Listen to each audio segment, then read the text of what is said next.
back to the Brother Peel podcast, episode number 4. And for the 4th week in a row, I am on with Steve the Dean. And let me send the link to the Angry Man channel. I don't know if he was there, but we're glad to be back, brothers, for another great show. And that show is why are so many black men marrying white women? So before we get it started, and then what I want to do first, let me introduce myself, and then let Steve the Dean introduce himself, and then we'll be joined hopefully tonight by Dynast and Angry Man or whoever else. But Steve, go ahead and introduce yourself to the lovely fans tonight. How y'all doing? I'm Steve the Dean Williams. I'm a relationship and dating expert that teaches men how to get women without spending too much money and shit and pussy. So, all right. So welcome back again, Steve. Today is a very important podcast, not just because of the topic, but shout out to Dr. Welch there. But it's a very touchy thing here in our African American community. I know that you're in the state of Texas. I'm from California, and there's a big stigma about white and black people. Definitely, it's always been that way. Will always be that way. But more importantly, when it comes to white and black people mating, let's be specifically clear here. Black men with white women. There seems to be a very big issue with this, a very big problem with this. But let's talk about the situation at hand. I want to use you for an example, and the reason why you're a very good person to talk about, because you're a person who is married to a white woman. Is that correct?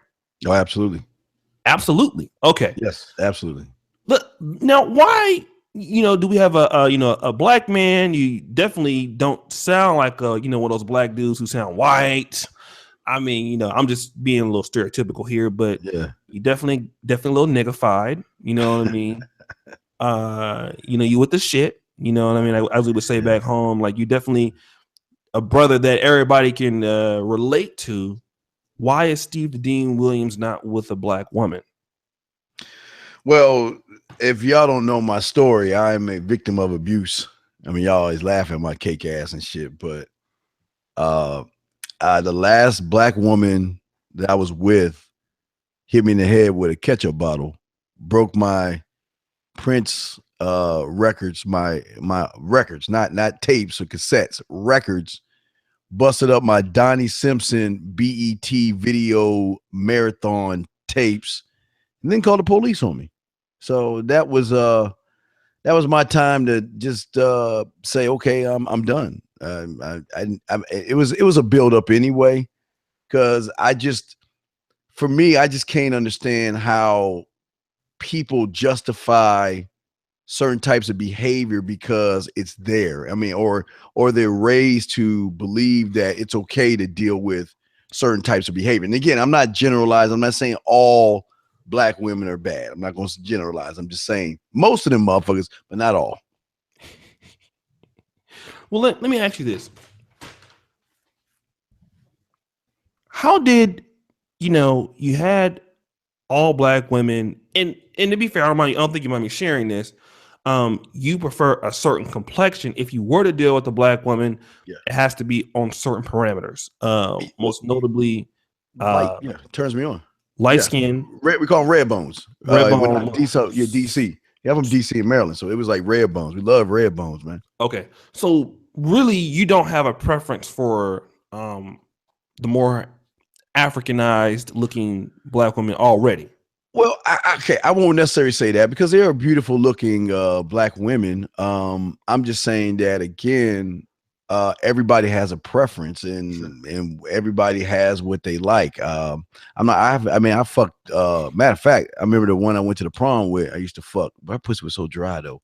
But she was a pretty dark black chick. Yeah, she was pretty dark, but she had a fat ass. Yeah, I mess with all all different kind of light skin, dark skin mix. So I've had my share of black women. Okay, so but really, at the end of the day, you're a person you prefer. If you can get it, if you were to deal with it, you would deal with the mulatto. And then let's take it a step further. Mixed. If I had to, yeah, I will wait, but let me put an asterisk on this. Okay. If I would definitely consider dating a black woman outside the United States before I would date one in the United States. So if we're talking the United States, I will never, I'm not here to tell nobody not to do what they want to do. I would never do it. But outside the United States, I've seen that there are a lot of black women out the United States, outside, who doesn't have as much the issues, attitudes, and all the shit that we dealing with in the States. So it's a little bit different. Okay. But on average, you would prefer a mulatto or mixed, and you have a certain there's a certain method to the madness as to why that is. You like what you like, man. Okay. Again, there's nothing like being able to take a shower with a woman, and okay, let me back up a little bit. Mm-hmm. I don't like fake. So, and I don't, to me, wearing weave is one of the greatest lies a woman could do to a guy. Number one, it shows that she doesn't like herself, in my opinion. But number two, it's a lie, because you're putting on something, but then when you take it off, you are completely, totally different than who you are. You know, I mean, I just don't like the lie. So I like, and again, I'm not saying women can't grow their hair and all that other stuff, but I just don't like, that's my first turn. It's a turn off to me. I don't like the corn chip smell of weave, or I just don't like this. You know, have you ever seen I'm Gonna Get You Sucker? Yeah, everything was fake on her. Everything was fake. Yeah, right. I don't like that fakeness, because that's a lie. That's an image lie. So I would rather a natural woman than a non-natural black woman. So, but the majority, as you can see, are or have weave in their head. Mm-hmm. Let me do this before we continue. Shout out to Al Chad. He says, sadly, slavery has messed us up on the genetic level. Breed out the fuckery, introduce good preacher stock from Africa. Best way to improve the race. I'm just saying. Shout out to that brother. He's always been supporting the channels and stuff like that. We're actually going to talk about that a little bit later. But Steve, let's talk about other problems that black men are addressing. And what's funny is, when I came on to YouTube, I never thought, and this is from my brother, Falcon Black, and some of the other brothers that were in Europe. I was talking to a girl that was from London when I came to Europe, and we did spend some time together. So I guess I was able to see the difference between maybe a British black woman and an American black woman on average. But what I started to understand as, when I came onto YouTube, brothers from other parts of Europe, westernized places, were saying the same things that we were saying about black women in their area. For example, the British black men who are close to us in the manosphere, they say some of the same things about black women in Britain. They say black women are, they have a big problem with being sexually promiscuous with the wrong men. You hear black men in France saying the same thing. Shout out to Mike Shobes. So is there anything, is there any merit to what these guys are saying outside of the corn chip weave smell? Well, think about this for a second. You have people all over the world who really don't even know each other, or not even in the same circles, but it's odd that they have the same things to say. You know what I mean? It'll be one thing if you just heard it from one side of the country, or one little small little bleep, or somewhere, some city or some state or whatever. But it's really odd that you hear it everywhere around the world from people you don't even know. it's like they say the same thing. I mean, come on, it's something that has to be real there. If everybody, like you said, there are people in France saying the same thing, people in the UK, all over. So there has to be some merit to what they're saying, man. Okay, and once again, shout out to 6400 BOC for the $5 super chat.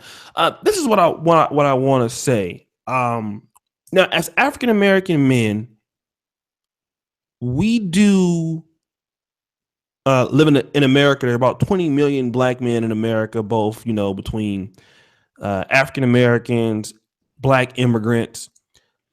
We also understand that white women are probably one of the top, if not the most populated group in America.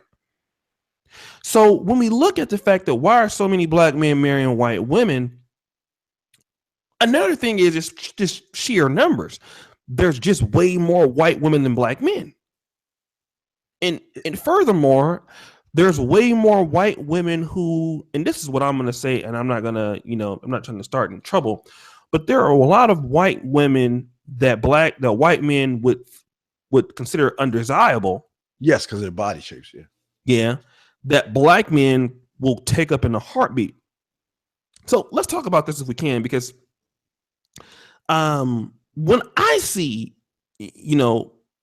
shout out to Josiah, when I see black men with white women like in Poland, other parts of Europe, very rarely do I see black men with exceptional looking white women. I hardly see that.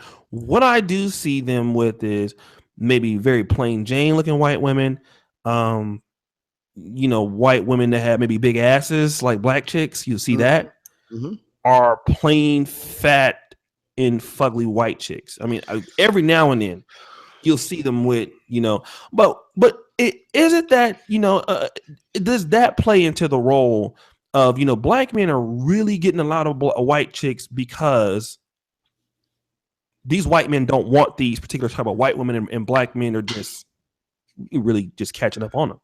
Oh, you said so much stuff right there, dude. The thing, okay, and I just want to say is, it's not just white women, okay? Because it's just white, it's Spanish, Asian. So it's across the board. It's everything non-black, basically, that a lot of men are going out. So it's not just white women. But to get back to what you're saying, the thing is that you're absolutely right. You do see some brothers with fat ass, fugly ass white women. Maybe that's their preference. I don't know. You see guys with average plain Jane white women. And sometimes, and what's weird about that is that a lot of these guys would again, to them, even though she might be a plain Jane on the outside, her behaviors make her a beautiful person. Like, for instance, if she's let's say she's a 6 or a 7 as far as her looks, but her behavior and attitude is an 8 or a 9, that brings her up. That gives her a higher rating in his eyes, because the treatment that he gets, it's like getting, like, when I was young, I used to eat steakums all the time. Those little thin patties, they're called steakums all the time. And then when you get their first piece of a T-bone steak, you'll never go back to steakums, So for those guys, again, because I have lots of, O'Shea, I have lots of clients that talk to me about this issue. And they're more, well, we got to talk about it later, them being afraid because of their family stuff. But they well, again, I don't know why they would fuck with the big fat fugly ones, but again, on the other end, they mess with the big fat black women. So those are the same kind of guys that do that. They usually mess with the fat black women as well as the white fat ones. So that's just their preference. They like fat ass women, I guess. I don't know, but you hit so much shit, man. It's so hard to just go down a road because there's so many little sub roads there, big dog. Okay, well, let's kind of get on to this one. Shout out to all the mods, and shout out to my man Marcus. He got a book coming out. We're gonna do a hangout tomorrow about the book. Another book you niggas ain't gonna read. I bought my copy. I'll be posting. Yeah, it's actually right now it's 99 cents. So we want to make sure all the brothers will be promoting it in the chat tonight, and we'll also have a big hangout about it tomorrow. And I bought one, and all you niggas is gonna buy one too. So get your credit card out. You know how we do over here. We support our own. But Steve, yes. you know, let's kind of go to some scenarios Yes, because we can talk about this all day, and we will. no doubt. But a lot of black women, when they see a black man with a white woman, Mm-hmm. one of the first things that she may say, I'm not saying that she's going to say it, but that she may say is, you hate yourself. You hate your mom. Yes. You Right. are a self-hater. Yes. Now, I find it to be very interesting because is it the fact that many black men have bad relationships with their mother that they never want to touch a black woman again? Are black women the first groups, are black mothers the one of the reasons why black men may dislike black women so much? This is okay. Here and every guy that's listening to me, whenever a woman ever says that you hate your mother because you're dating out of your race, write this shit down and say this to shut her fucking ass up. I'm not trying to fuck my mother. So how can this ain't about me hating or loving my mother. Why would you say I hate my mother because I made a choice? Because if I choose to eat a hamburger, do I hate my mother? If I choose to eat a hot dog, do I hate my mother? If I choose Nikes over Reeboks, do I hate my mother? See, that is an excuse that they want to tell themselves to make themselves feel better, because you have a lot of young black men who try to date black women. A lot of guys who are they don't sound like Pookie and Ray Ray. They kind of, what they would just say, sound a little white, a little proper, speak King's English, and they try to be nice to the black woman, try to take her out, and they get shitted on. They get shitted on all the time. And then they find someone else of another race. We're talking about white women. They find a white woman that treats them a little bit better. Again, you're going to go with the thing that treats you well. It has nothing to do with your parents. And matter of fact, if any of your parents are telling you that it's wrong to date out of your race, then you have a problem with your parent. Because one thing my mother taught me, O'Shea, is judge every man based on how they treat you. Don't judge them off of what other people say, number one, but also judge every woman on how they treat you as well. And that, you know what, it's okay to date who you want to date. My mother didn't care. And if my mother did care, I wouldn't give a fuck, because nobody's gonna tell me what the fuck to do anyway. So I'm my own man, but a lot of guys aren't. So when they go to this, you hate your mother, I'm not trying to fuck my mother. What does my mother have to do with me fucking a white woman, O'Shea?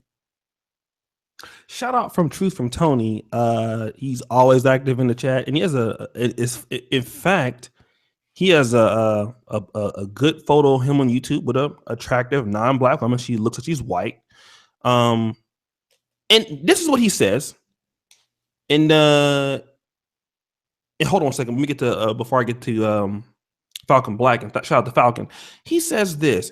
Hey, I tried to deal with black women. Black women didn't like me. I want to stick with that because you hit on something very, very crucial. But let me read Dr. Falcon Black's donation. 10 British pounds. Thank you, brother. I had to end the relationship with my white girlfriend of 5 years due to cultural differences. I really want a black kid, but a lot of sisters are mentally out of it. Inferiority complexes is too much. Now, this is just, okay. Here we have a black man from the UK that would prefer, he wants a black kid. What he's telling me is, deep down, I really want a black woman. That's what he's saying. Mm-hmm. You have another brother, Truth from Tony, who's in a relationship. From the photo I can tell, very attractive. Let's go back to that dude, because what a lot of people don't know. What up, Cash? And shout out to both Falcon and Truth from Tony. A lot of brothers do like black women. Mm-hmm. And the reason why I know this is because when they go and get a white girl, the first thing that a black man does is try to find a non-black woman with the stereotypical black woman body type. if you kind of get my drift, most brothers, if they can find a white woman that's shaped like a black woman, that's what they're looking for. You know, for the most part. And let's kind of get back to that, man, because a lot of brothers start off liking black women. What are black women doing wrong when they say, you know, that guy's a nerd, he's lame, he's not exciting? Well, a lot of, and again, I don't want to generalize, but the problem is that a lot of black women, it starts with the attitude, but a lot of these guys have this misconception, and again, I do want to say, look, you date who you want to date, and if you love black women, date them and do what you want to do. But as a man, I cannot, or nor do I have the time or patience to deal with someone that's sitting around calling herself a queen, calling herself strong, and all this other shit.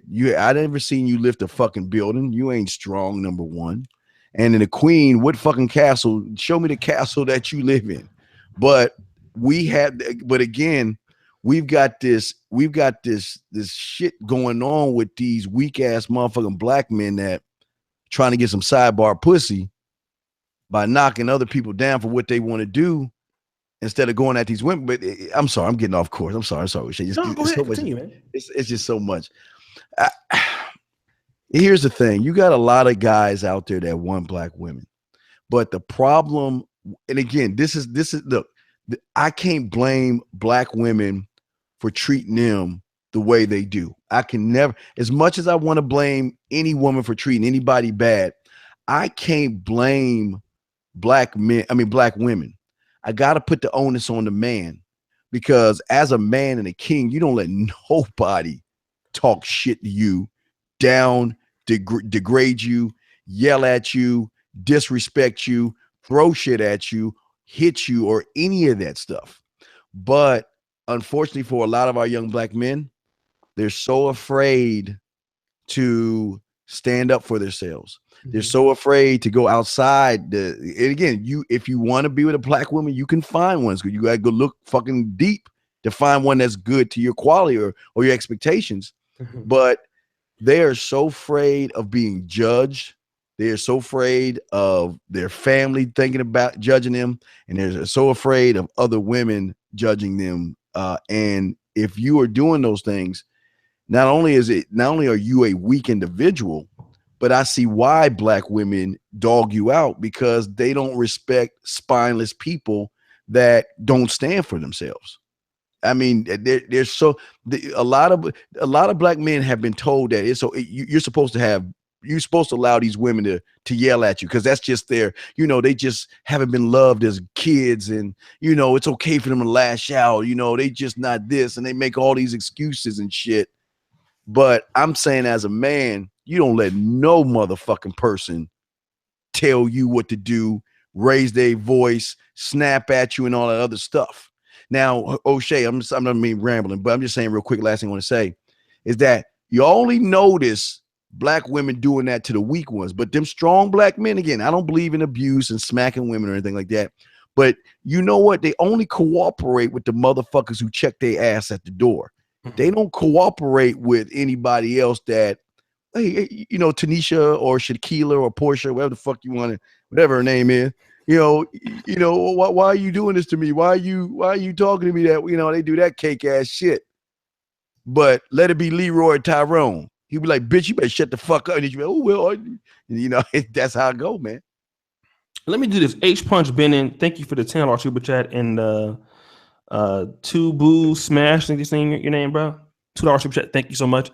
Let's talk about this, because that is and make sure that we can come back to that, because we do have a lot of brothers who I've seen get punked by both black women and white women. A lot of times what I find is that the black dudes who end up with white women just end up with the black version of that same white woman. You know what I'm saying? Yes. Yeah. Weak is weak. Oh, you see, you can't run, but I'm sorry. Go ahead, please. I'm sorry. Right. No. And that's the thing. A lot of times when brothers, I mean, not for all, intents and purposes, but like, you know, there's dudes that like grow up in the hood. They'll say I don't like black chicks, and then they'll go get a white chick that's just as dysfunctional as the black chick because, you know, that's very common. Hold 1 second.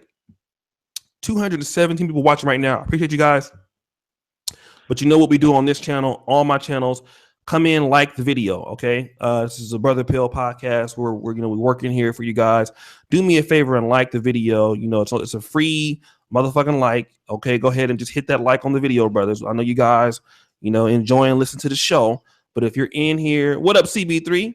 Shout out to you guys. Thank you for super chat. Go ahead and like the videos, fam, because what happens is this message is going to get to a lot of brothers. So we appreciate you in advance. Keep these likes coming up and everything. But let's talk about this, Steve. We're going to get back to that weak part. Yes. But what I'm hearing, because a brother like Philco versus the world, and I got to give him a very big shout out. He was so instrumental in me because when I wanted to come to Poland, I was looking for, first thing I did, I typed black people in Poland. Philco's video came first. He doesn't live in Poland. He just happened to be here. Mm-hmm. But as far as adjusting to living overseas, I don't think anybody helped me more so than Philco versus the world did.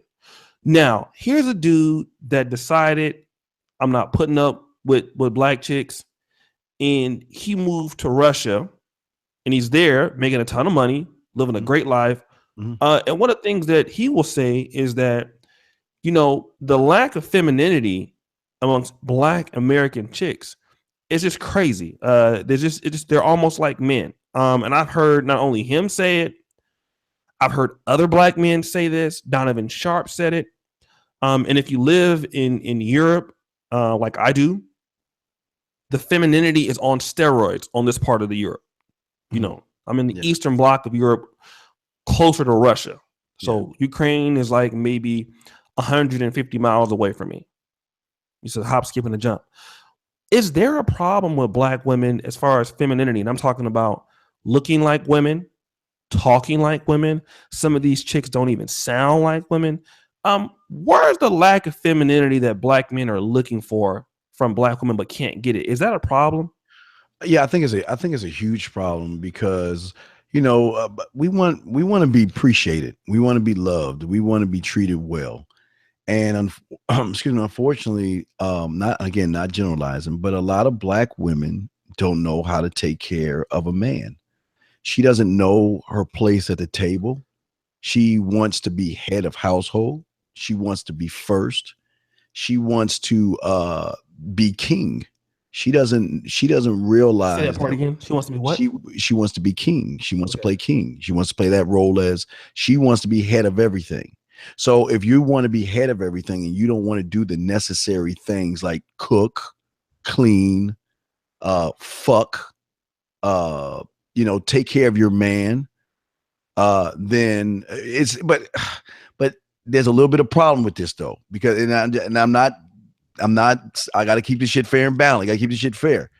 There are a lot of fucked up ass motherfuckers that piss these women off to that point to be like that. So it's kind of hard to say it's just a black woman issue when our young men most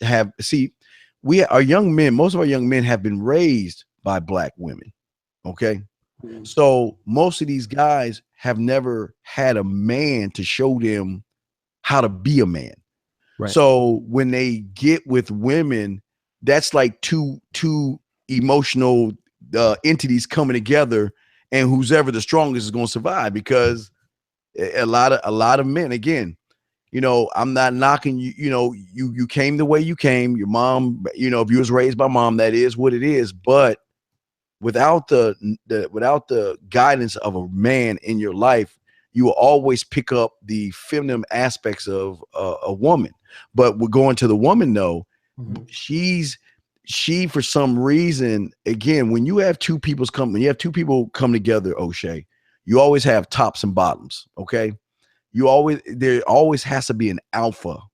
Even if two alphas come together, there's going to be an alpha and alpha beta. I mean, there can't be two leaders in one space. Now they can switch roles, but there has to be a leader. And when these women come in, and again, it goes back to the weakness of our men, because see, here's the thing, and God, and I hate saying, I would love to blame women for everything, but again, I've got to be real. As a man, you train everybody on how to treat you. Everybody. You train everybody. So it has to fall on the man and not the woman, because if you have a woman that is like that, and if you cannot manage and train her correctly, she's going to be wild, obnoxious, and do all the things that she feels that she can get away with, because you're not man enough to check her ass at the door when she displays the behaviors that you're talking about. Let's talk about this, because here we want to understand some things about also brothers, because a lot of brothers will also say, in dating, these black women, yes, there is a severity, there's a severe, there's an obese problem. Oh yeah. Many of them are inconvenient. No, don't get me wrong. White women also share in their issues in obesity in America. So there's a lot of fat white women also. Yes. But, a lot of brothers that I talk to that work out, they'll always say, like, hey, even in black, metropolitans like Atlanta, New Orleans, Newark, New Jersey, they'll say, hey man, I live in, my gym is in a neighborhood that's, at least 40% black. But when I go to the gym, I can assure you I will never find black women there. They're never in the gym. When I go to the gym and I work out, truth is I can always find white women there in the gym. Yeah. You'll always find a couple black men in the gym, but you'll never find black women there. And this is in, places like Memphis, places where, specifically where black people of Houston, where you live. Is there a problem with, black men who do have some money? Because I understand this. We do have some brothers, and Taboo, I'm going to come back to you. We do have some brothers out there who will just fuck anything. Yeah. Right? Yeah. I used to be one of them. I fucked some fat bitches till this day. I'm praying that God forgive my dick for those. Listen, I had some big sweaty pussy. I told you about that the other day. Yeah. But that's besides the point. When the brothers start getting a little bit more money, though, yes. Less thing that they go to, college, they get a good job, entry level, they get a, MBA, they have their own business, they have a really good blue collar job. Those brothers who can afford to do better typically will look elsewhere. So is this a problem with the obesity? It's a problem with the look and stuff like that with black women, and the white women are more concerned about their health and looking good and looking sexy. Oh, hey, thing about white women, they are always drinking water and trying to take care of their body for their man, because I'm not saying all white women, but a majority of white women realize, depending on the class, they realize if I don't have my shit together, he's going to throw me in the trash and he's going to get another new model. That's what they know. Unfortunately for our black men, they have been raised to see black men don't know the difference between fat, thick, and slim. They think fat bitches are thick, and it's so it's so lopsided because again, like you, O'Shea, I just throw you in this pot. Because you were like, hey, if you feel all you can get is that easy 12 sandwich Diet Coke drinking woman, you're gonna take the short road instead of work hard for it. And that's what and a lot of black men do. That's why they have been taught, because a lot of because what you think? Their mamas might be a little overweight, their sisters, their aunts, and all this other stuff. So again, in their minds, they're like, well, that's all I can get. These young men have been beaten down so bad, they think all they can get is these fat 12 sandwich pound eating black chicks. And you go on Facebook, you see a chick size 23 pants, showing her little flabby cellulite ass or something, and then, ooh, that's fine, yeah, girl. Oh, that's so because they don't realize. And again, it's on them because they think all they can get is fat black women. But obesity is a problem with these women. They need to back up off the table. They need to start eating salads and work out because it's about competition. At the end of the day, they in competition with other women. Not only just other women on their race, they're in competition with women everywhere now. Because now men are saying, I don't have to be with you. I don't have to put up with your shit. I don't have to put up with your weight, your attitude, all that. I don't have to do that. So in order for them to get themselves right, they got to work out. But I'm not saying all are lazy, but it's again, O'Shea, it's kind of both sides here because just like you, I got to use you. You know what? You should never lower your standards, man. But you lower your standards, man. You should never go in the gutter. It's called basement, nigga. What you talking about? Man, I was eating I that don't fat. Understand that shit. What's so sexy? Like it was going out of style, nigga. I don't understand that shit. I've never fucked a fat. I don't understand. I don't understand why black men's standards are so low that they just fuck with the fat bitches. The fat, nasty bitch. I understand eat pussy's easy with the fat ones, but come on, man. They got to do better. Well, I mean, I can answer that for you. Being broke. I mean, I'll just be honest, man. You broke, man. You crusty. You got nothing going on for yourself, man. That's where you clean up at. And shout outs to Alan Roger Currie. We saw that he's in the building, LOL and stuff. So, in fact, I don't know if he wants to come on. Oh shit! But he's definitely more than welcome to join us. But and then here's the thing. So Alan, if you want to, this nigga is just saying here, LOL, LMAO. This dude is one of the best writers in the world. This nigga here saying the same thing. LOL, LMAO. If you don't write them regular words, but we can get Alan on. And by the way. If we do get Alan on, we might be able to give away some stuff. We're gonna give away his shit. Not that I don't already have that organized with him already. So if he wants to come on, he could talk about this. But I want to use Alan Roger Currie for a minute because he's here. So it's only fair. Okay, you here, Steve? I'm here. Yes. Okay. Alan Roger Currie on our last hangout, me, you, and it was Angry Man, like a 5-hour hangout that we have. See, there you go, fucking around.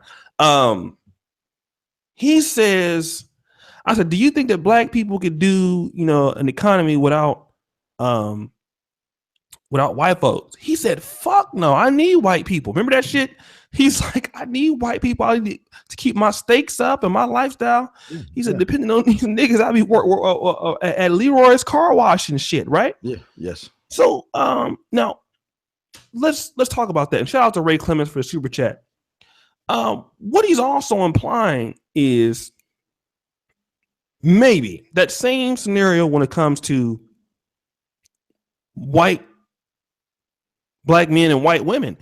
When black men go to white women and date them, I'm not saying this is not true all the time, but on average, just like when you deal with black businesses or black communities, yes, a lot of times the treatment in which you get in the white establishment might be a little bit better than you get in the black establishment, which is why you might go there and patronize it. That also might be the same for a lot of black men. When they get with a white woman, they feel that she's going to be a little bit more catering to him. She's going to be willing to do things more sexually. Give more head. Yes. Take it in the ass. Yes. Get it sprayed all over her face. She's gonna want to cook dinner. She's she's not going to be as argumentative. Yes. She's going to be more support. Because I'll tell you about these white girls, man. They will go to your football games and cheer you on, even if you weak, you don't start. The white girls will be in the stands, dude, with your jersey on, and they're gonna support you even if you suck.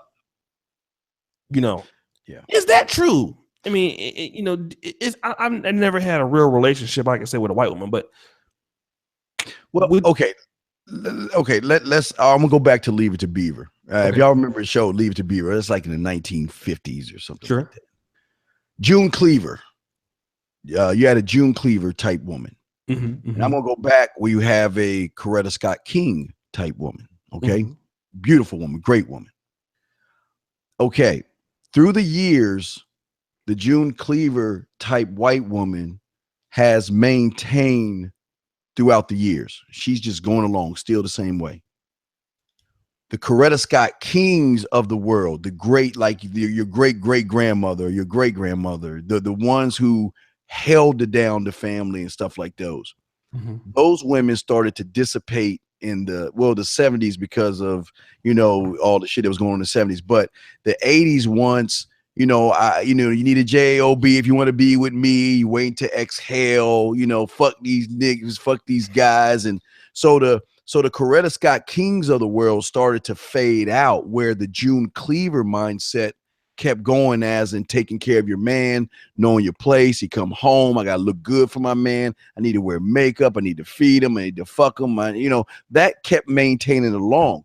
But the beautiful, great black women that we had back in the day, the great Coretta Scott Kings, started to fade out because all of a sudden these young black women started spitting out kids their own age that they didn't want to watch, and then those kids started spitting out. So then we had a breakdown somewhere along the way where we don't have that many Coretta Scott King type women that will hold their husbands down like we would a June Cleaver, if that makes any sense. Okay. Makes sense. Doug, shout out to Doug for the $5 super chat. Let me see. Alan, I'm about to harass him on Facebook. But once again, shout out to Marcus Brown, man. He's a good book came out. See Kevin Samuels in the chat. Let's do this real quick. We'll take a little bit of an intermission. Real quick, brothers. Thank you guys for joining us here on the Brother Pill podcast. You guys know we're on episode number 4. So we're trying to blow this thing up. But what I want to do is stop the fucking show.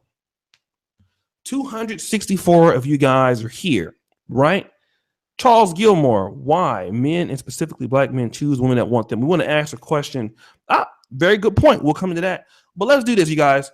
264 people. Before we continue, let's go ahead and get 58 people to go hit that like button.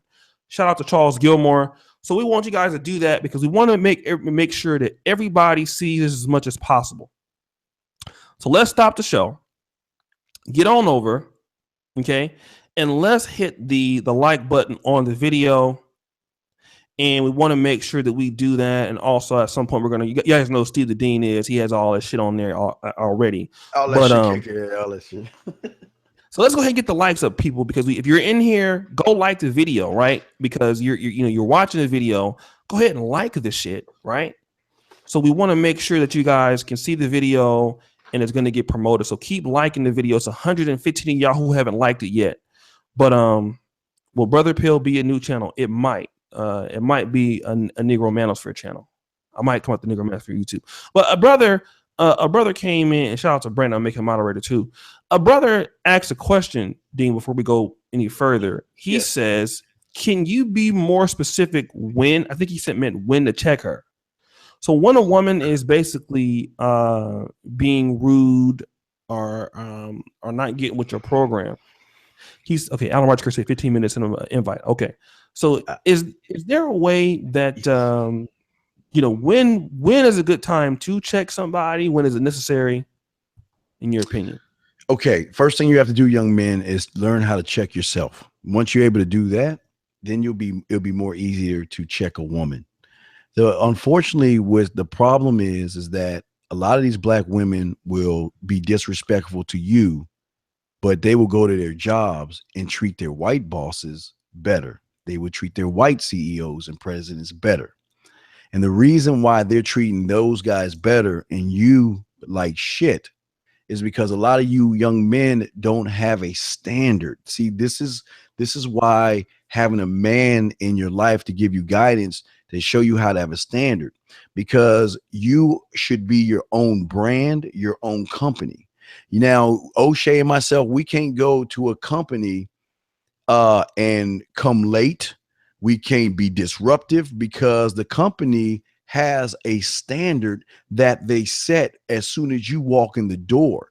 Unfortunately, for a lot of our black men out there, our young black men, you don't have standards. You allow the disrespect. And then on top of that, you reward the bad behavior. Then you're showing her it's okay to be this way. I always tell all my clients, I am a drama-free man. And if anybody brings any drama into my life, you're gone. It's no, you might get a what I call the merciful king, and you'll get a warning, because I know a lot of women will test to see if you're a man or not. But if you consistently give me the same disrespectful behavior to my name, and that's the thing, O'Shea, your last name must have the same thunder as the words that you speak and to that woman. If they don't have the same thing, she will never treat you the way she's going to treat her white bosses and all the other stuff, because these motherfucking women need to feel that they on edge. They gonna get fired if they fuck up. You're replaceable. Like the company, you're replaceable, and you can get fired just like that if you disrespect the company or anything like that. But unfortunately, O'Shea, our black men don't think that, because they don't know they have standards or they can have them. Okay. Great point. And Steve has always said that here on the channel.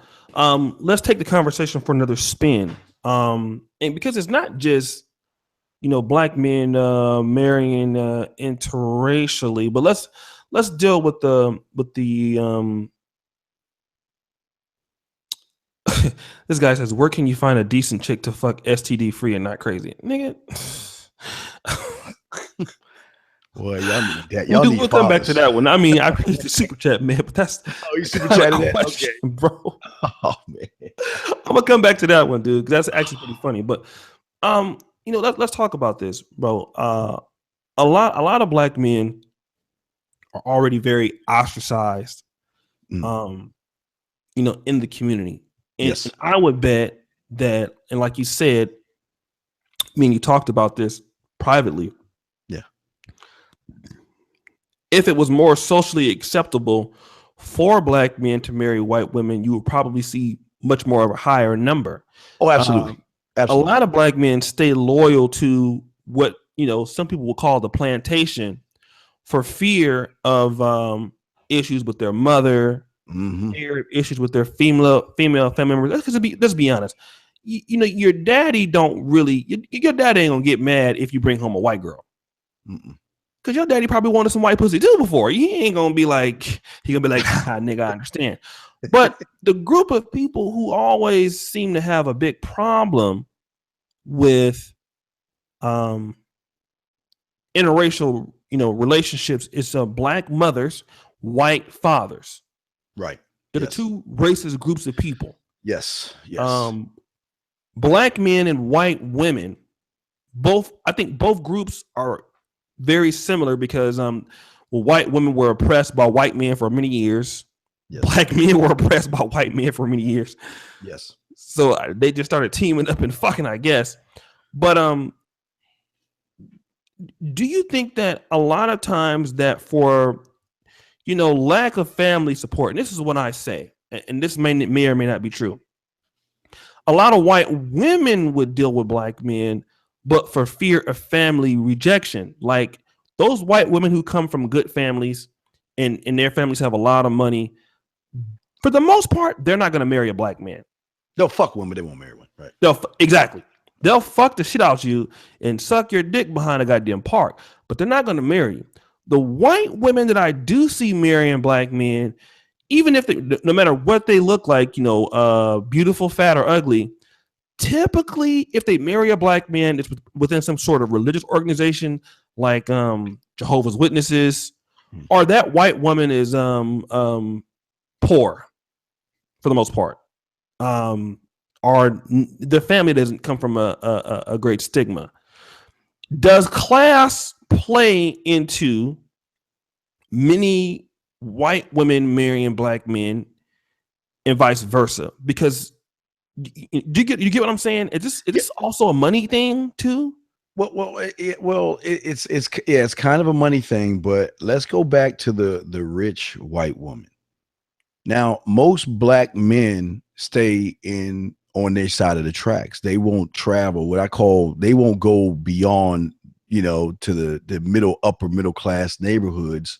Like I always tell my clients, I always tell my black clients, all my clients, don't get out of these hole in the wall places because all y'all gonna get is the bitches that work at McDonald's and Walmart with them fucked up attitudes. Now, if you go out of that, what I call Elysium, that's out of your area into the nice areas, you have your shit together, you're gonna get approached by white men. And I know a lot of guys saying, well, what the fuck is that about? Well, let me explain. If you get approached by a white man, good shit's about to happen. See, basically, O'Shea, is that when a white man approaches you at a bar or you're at a club and he asks you to come sit with him or join him to sit down, it's because his wife chose to fuck you. But he has to make sure, no, I'm serious, he has to make sure that you're okay. So he'll come over and talk to you first, and then he'll invite you over to sit down. And then when you sit down, they'll talk. The wife will nod at the husband. The husband then will say, hey, let's take this party somewhere else. Like, and that's because again, I used to be a gigolo into the, doing the gigolo and the orgies and shit like that. So, but when you get in that realm, the white, it's their, these white men have this fantasy of watching their wives fuck black men. And you got these the spades, women who have rich women who have a spade on their ankle to show you that they just fuck black men. I mean, there's so many things that a lot of young black men don't know about because they stay in their class, they stay in their area. So if you stay in your area, and again, I'm not knocking you for where you live, but if you're staying in the area where you're seeing bitches that just work at Walmart and McDonald's, you're gonna get Walmart, McDonald's type attitudes. But if you expand your comfort zone and go beyond the gates and go to other areas, you're on your way to orgies, threesomes, fucking women, and all the other shit. So it's definitely a class thing. But a lot of black men would rather go to a black club. Okay, the black women like this. They'd be like, "Excuse me, babe, would you like to dance?" I ain't got no time. And you're like, okay, fuck. And they go one by one and keep repeating the cycle. Then I tell these motherfuckers, hey, look, you might want to try interracial club because there are black women in interracial clubs that are called white girls or have what I call white girl attitudes. I hate using color things, but where they're not aggressive, they're laid back, and they're like a Stacey Dash, like Clueless type chick where, she's not thuggy. She's just proper. She hung out with like white girls or something. You get an array of things, but when you go in there, everybody's the women are happy. They're not mean mugging you. And dude, we can go on and on about class, but to answer the question, it is definitely about class, man, because a lot of black men stay where they're at and they're afraid to go beyond the area they're in, man. Okay. Let's talk about this, okay? Because we have a lady that's in the chat. I believe she's a medical doctor. I won't call her name, but I don't know her name. But my buddy went to Meharry. Shout out to Meharry in Nashville. It's right across the street from Fisk in Tennessee State. It's a school I wish I could have went to, right? Meharry there in Nashville. And what we'll hear many times is what we'll hear a lot of times is, black women are much more, educated than black men are, right? That's one of the things we hear about. Yeah, black men are, they're just not as educated, okay, and they're not as ambitious as black women. So therefore, because of that, black women give a lot of black men a hard time. So what I'm saying is, black women could look at a guy who is a truck driver. Mm-hmm. It makes $100,000 a year. Mm-hmm. She could have gotten a bachelor's of science in sociology, a master's of science in sociology, and even though he makes $125,000 a year, she makes $40,000 a year. It's very common for her to say, "Well, you're not as educated as I am, and because you're not as educated as me, I want my kids to value education. My kids should have X, Y, and Z. I don't feel that my kids, me marrying you, it's not going to happen. So a lot of brothers who would like, and let's be honest, a lot of times the women who are a lot more attractive, as far as black women, I can say this for a fact. I went to Howard. The more attractive black women are, the more higher, in my opinion, the more educated ones. Yeah, the ones that are college educated, they're going to be the most likely to work out.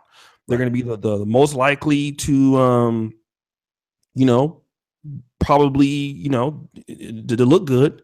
Most of the better looking, like your Felicia Rashad kind of chicks and looking black women, they're educated, right? Bad. Yeah. And so the educated black women who are probably the more educated, most pretty, they're going to be able to, they're going to say, well, dude, you don't have what I'm looking for because you're not as smart as me. Okay. So white women, on the other hand, I don't think that they approach things like that with dating, because you can have a white woman. I've never heard a white woman say, I'm not going to marry a man because he's a truck driver. Or I'm not going to marry a man because he's a blue collar worker. Oh, yeah, you have some that do that. You have a little bit of everything. But the thing you have to understand, O'Shea, her education is what she does. It's not who she is. So I don't give a fuck if you're a doctor or accountant or a lawyer. That don't mean fucking shit to me. It's your behaviors. So if I'm a truck driver and some motherfucking black woman has the nerve to pump the blood out of her heart to go and fix her mouth to say the shit that you said, O'Shea, that bitch is gone. Because the thing is, O'Shea, and this is what a lot of guys don't understand. All women, and that go back to nature, they love dominant, assertive men. It doesn't matter, because think about this. I know tons of women who have lots of money and they still getting fucked by Pookie and Ray Ray, because Pookie and Ray Ray ain't gonna put up with they bullshit. Yeah. Pookie and Ray Ray, they might be sitting on the couch playing PlayStation, but you know what that bitch is doing? She might complain, but she taking her ass, going to work. She coming right back, and she know Pookie gonna beat that pussy up, but Pookie ain't gonna put up with her bullshit. See, you know what? Yes, black women are going to school more, and yes, they are educated, but when black women try to say that bullshit, other than your mama black and I'm more educated than you, that doesn't mean shit to a real man. Because remember, it's what you do. It's not who you are. Who you are is who you are, regardless if you work at Safeway or McDonald's or you're a doctor. Your behavior is the thing that black men need to see. And if any woman talks to any real man like that, not only will she get checked, but she's gonna get turned on by the motherfucker checking her, because a real motherfucker ain't putting up with that bullshit, O'Shea. Okay. Let's also talk about this whole submissive piece. And before Alan Roger Currie comes onto the line, the submissive piece is a very important one, obviously. Because a lot of black women say, well, hey, these niggas out here haven't built anything for me to submit to. It's hard to counter that when they say stuff like that. I'm always looking to give the brothers an advantage. When black women say, well, what am I submitting to? You guys are not really doing anything. You guys are not really, you guys don't build any communities. You don't build any schools. You don't build anything to put us in some type of community to protect us. Why should we submit to you? It's a good point. I mean, I don't necessarily say that I disagree with what they're saying, but it's a good point. Black men collectively, we really don't work together that much. We don't really build. Somebody says black men built America. I'm not doubting it. But we don't build, like, let's say, our own communities like other groups of men do. Right. That's what they want to say. Right. So then black women say, well, I what am I submitting to? Black men can't give me a job. Black men don't own any corporations. Why should I submit to them? And then you Then here comes a white woman, and she's, for the most part, that's in her nature. Yeah. Well, again, like I told you before, we got the Jude Cleaver that carried along, and then the Coretta Scott Kings that faded out. But again, see, that's the fucked up thing about most of them. It's about what you can do for me instead of who you are. Mm-hmm.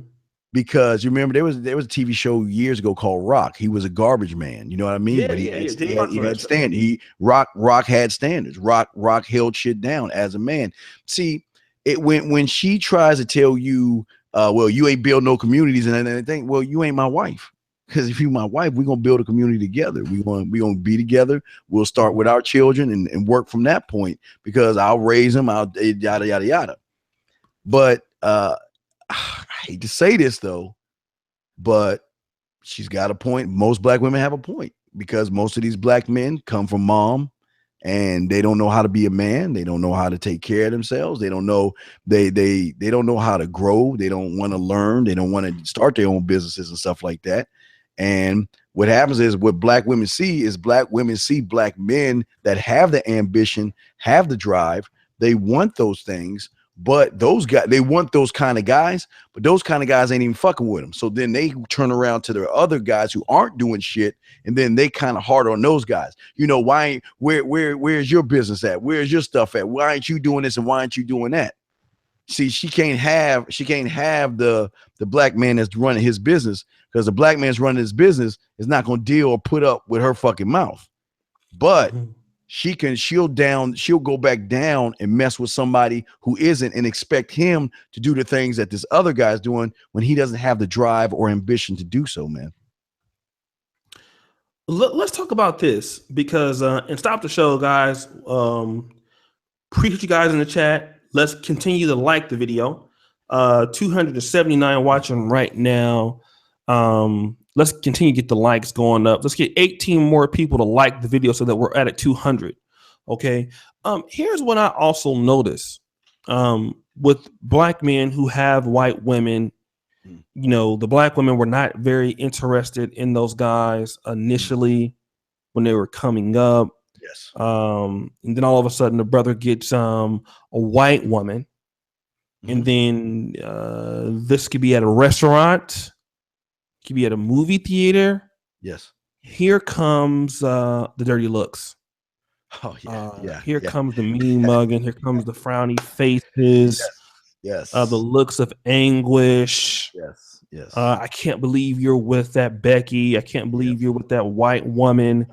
You know, and so let's talk about that. I know you live in Houston, Texas, which is a pretty good. Outside of Houston. I'm outside of Houston. Yeah. Houston. Okay. A pretty big black population.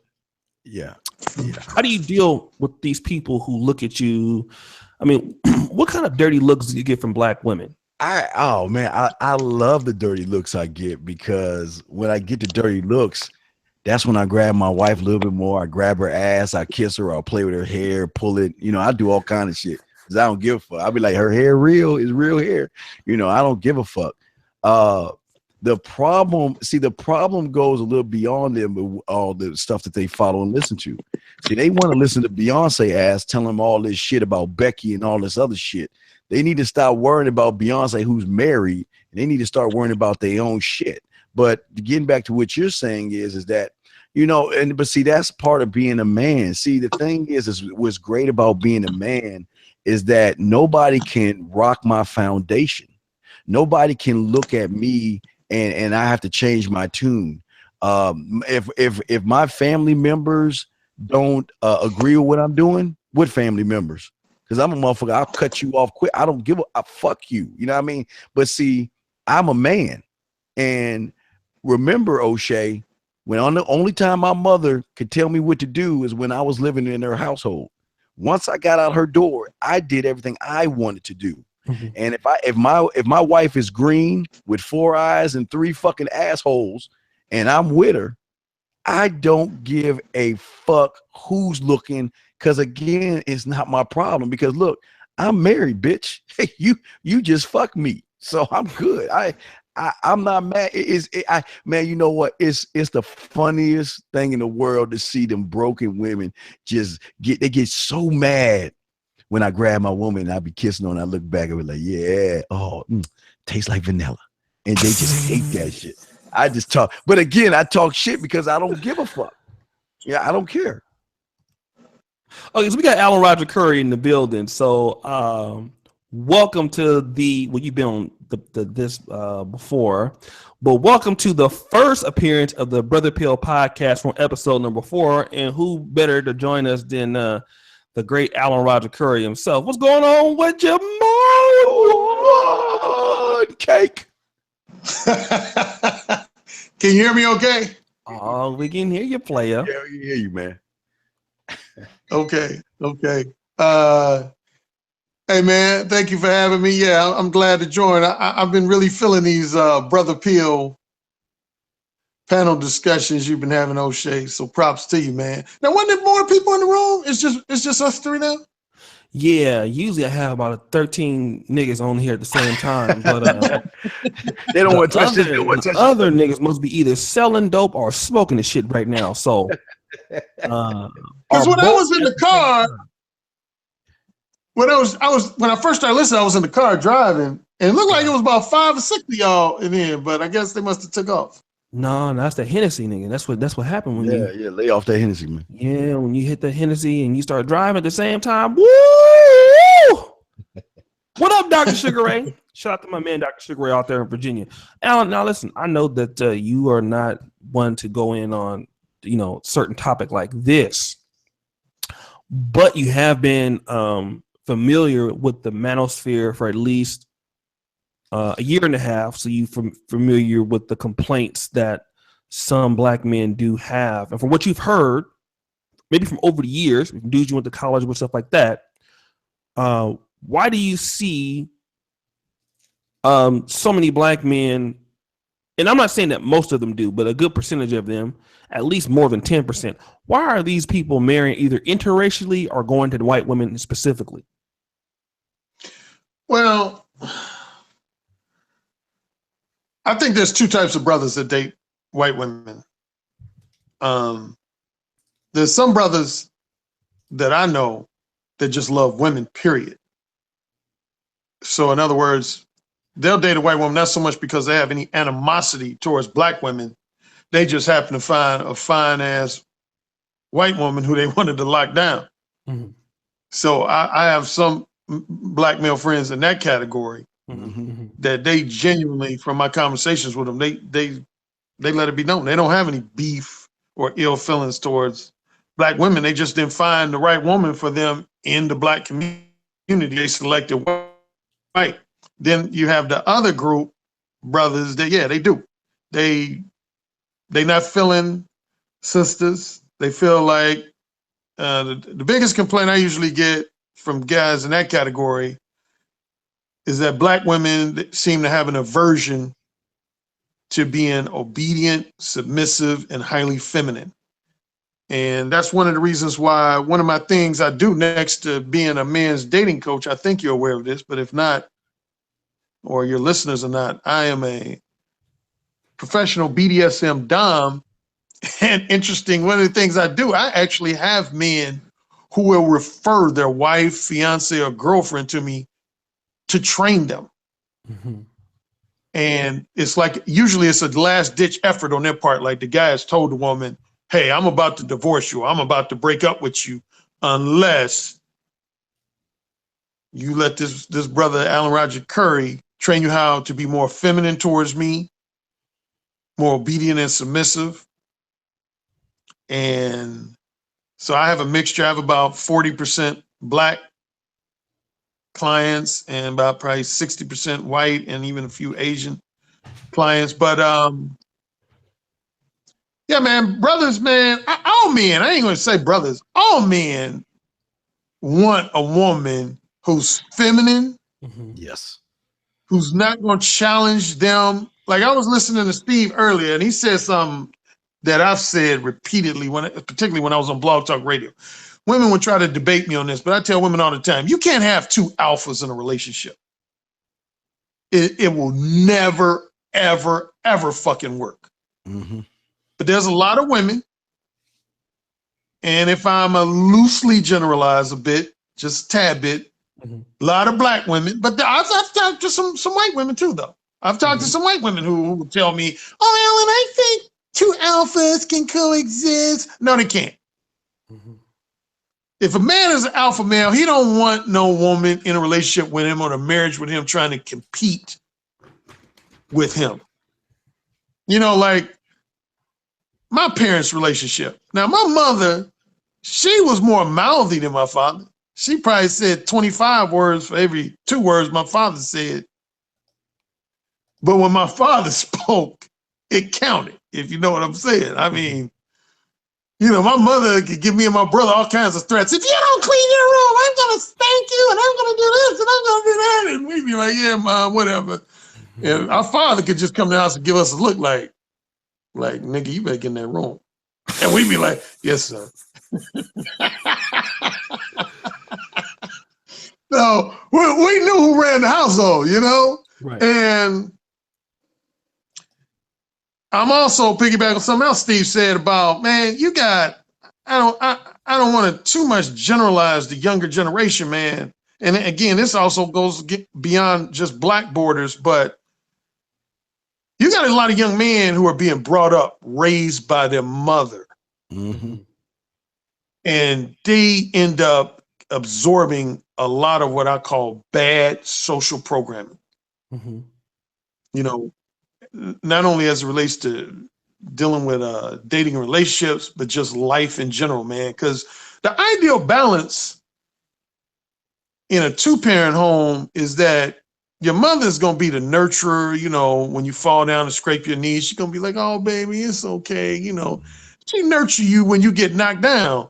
But your father is the one who says, okay, now that you're getting of age, I'm going to let you know life is a motherfucker. Mm-hmm. You're going to be challenged. You're going to have some obstacles, and you got to be man enough to take it. Because if you're not, man, if you don't grow up with that influence, man, at some point you're going to crumble. I'm sure we all know some people who went the extreme scenario would be to take their own life because they couldn't handle the challenges of life, the obstacles of life, the hardships of life.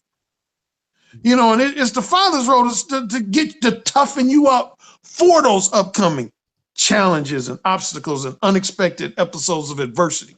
Mm-hmm. And the mom, again, when you go through those episodes, she the one who's gonna kiss you on the cheek and say, oh, you know, it's okay, baby. I'll make you some apple pie. But yeah, you got these young guys, man, that exclusively have been brought up by their mothers, and half of their mothers be talking bad about their biological fathers. So they have these mixed feelings. They have these feelings like, dang, so my own gender is the bad guy. My own gender is fucked up. Mm-hmm. I guess I need to worship the woman, and I need to always adhere to what she says. Mm-hmm. But see, as it relates to dating relationships, what they don't understand, women, man, all you male listeners out here, I'm gonna tell you something. If this hasn't been just drilled in your head already, women have a sixth sense for weak men. They can, I would figuratively say, they can smell weak before you even open your mouth. Just looking at your demeanor, your body language, they know weak when they see it. They know a mama's boy when they see it. Boom. And if they're unsure, this is what women will do if they're unsure. Like, say a woman comes across you and she's unsure if you alpha or beta. That's when she's going to give you a series of tests. Yes. She's going to test you to see if she can get away with spoiled behavior, if she can get away with being highly defiant towards you, if she can get away with just blatantly disrespecting you. Mm-hmm. And if you give in to that and you just do what I call the whine and complain, oh, Linda, why you gonna treat me so bad? Why you gonna like call me a bitch and a punk? Why you gonna do that? Dude, if you ain't got no money, she's leaving your ass alone immediately. And if you got money, she's going to exhaust every cent of your available resources that she can, and then she's gonna leave your ass alone. But she's gonna treat you like her. Dude, I remember I was with a client in Chicago, and me and my client were in this what's called Water Tower Place, if you're familiar with Chicago. Got a lot of upscale shopping centers. Mm-hmm. And it's funny because I had just got finished telling him about man needing backbone. And what do we see? This beautiful woman, that woman was beautiful. This guy, kind of semi-nerdy boyfriend, dude, she was loud talking him in the store.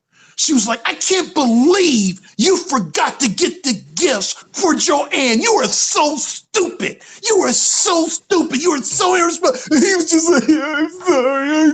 Please forgive me. I mean, it made me cringe, man. He was like her bitch. But I knew from the store we were in, the reason she was with him, because he probably lets her use all his credit cards, all his debit cards. And she fucking some alpha male on the side. Yes. But yeah, women, they can sense weakness, man. So I would say that's almost multiplied times 1.5 or multiplied times 2 with black women. If a black woman comes across a brother and she knows he's weak, she will go as far as to just start disrespecting him at the drop of, like, at least the white women, again, I'm doing some loose generalizations, but a white woman, if she identifies you weak, she's going to be slow in her process to disrespect you. It's going to be a slow, gradual process. Sister is almost going to immediately just start disrespecting the dude and treat him like a chump. And then what does that lead to? With some guys who have what's known as passive aggressive behavior, they'll take all that, and then one day they have this breaking point.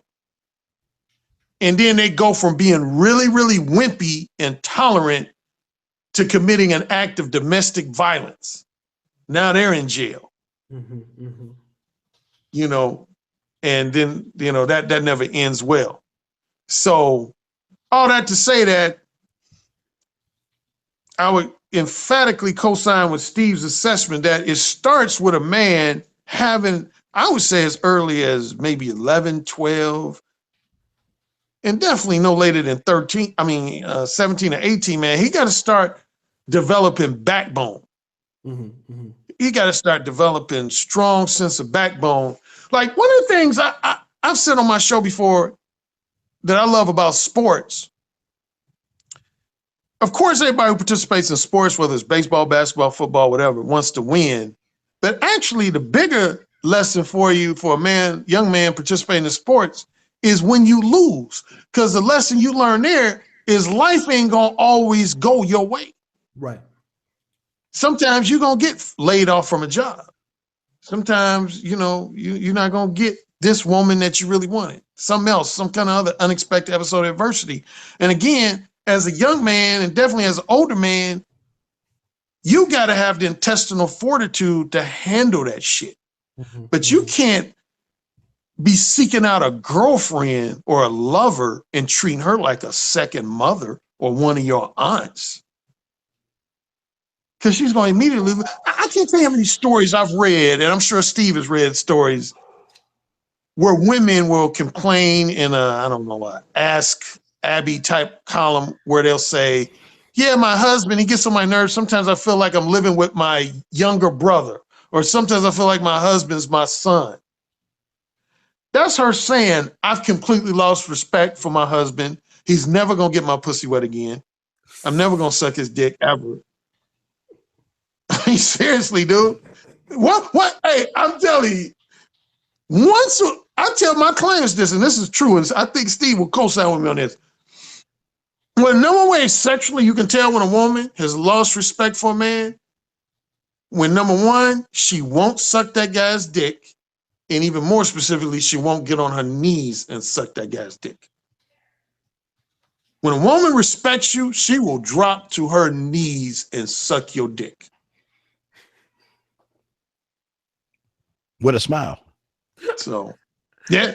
I can't tell you how many men I've talked to, including some of my clients. I said, damn, Alan, do you really get women to drop to their knees? I've never had a woman in my life drop to their knees and suck. I barely get women to suck my dick back. I'm like, that's because you ain't earned no woman's respect. Damn. O'Shea looked at me like, "Hey, I've had some fat bitches drop to the knees." I'm about to get off the phone right now and get my girl. Get your ass out of bed real quick. What? Get your ass out of bed. On his knees, right now, nigga. No, but no, I definitely agree, man. I definitely agree. Let me do this. Let me do this. Steve, because I wanna kind of come back to this point. You know, about this point. There's talking about a lot of brothers traveling. Yes. I'm kind of switching gears a little bit. There's a part of and I didn't even really know that black men, because before I came to Poland, I never traveled out of the country. This is new for me. A lot of brothers, what up, freelance? A lot of brothers are going to places like Brazil, like Charles Tyler's show. Got brothers in the Philippines. Mm-hmm. You have a lot of brothers who never even mention why they are leaving. Like, and to a fair point, Obsidian has said this too before, that with black men, once they're done, they don't necessarily sit at they're done. They don't make any comments about it. They start making moves. Yes. And so you do see, for those black men who can afford it, you find them in places like Brazil. You find them in places Colombia. You find them in places like Thailand and the Philippines. You find some black men, what's now happening, black men are relocating, living in different countries now, just to be closer to those types of women. Yes. What is this trend saying about black men who are really trying to step their game up and get away from black women? And so far they would actually go. You have some black men like Charles Tyler has been to Brazil 22 times. Yes, absolutely. I would see the problem. Unfortunately, a lot of black men have never got outside the country to see the country and see what other women can do. Again, they stay in their own pockets. The thing that it's what they're getting, and the reason why they're leaving and going to those places is, again, if you're being treated like a king, you wake up every morning with a smile on your face. You see a smile when you wake up, she's smiling at you, not arguing, doesn't have her lip poked out, looking out the window, not telling you ain't shit. She's cooking a meal, staying in shape, doing everything she can to put a smile on your face. Hey, talking to you, having philosophical conversations with you. And this is going, hey, Alan probably laughed, but some things that's great about some white women that black women don't talk about. White women be talking about building and growth. They talk about stocks. They talk about money, moving money, making money, and building. They don't just want to sit there and fuck them because people think it's like a trophy thing. Some of these women want to build, and unfortunately, a lot of these black men, see potential. And again, there's potential in black women as well. Again, O'Shea, I'm not saying I won't ever generalize. I'm just saying that when you get a taste, like, what did I tell O'Shea? Let's be real. What did I tell you? Well, I can't tell you that. Well, we had to talk. Well, I'm not saying you. I'm saying what I would tell anybody who hasn't dated out of their race, don't do it.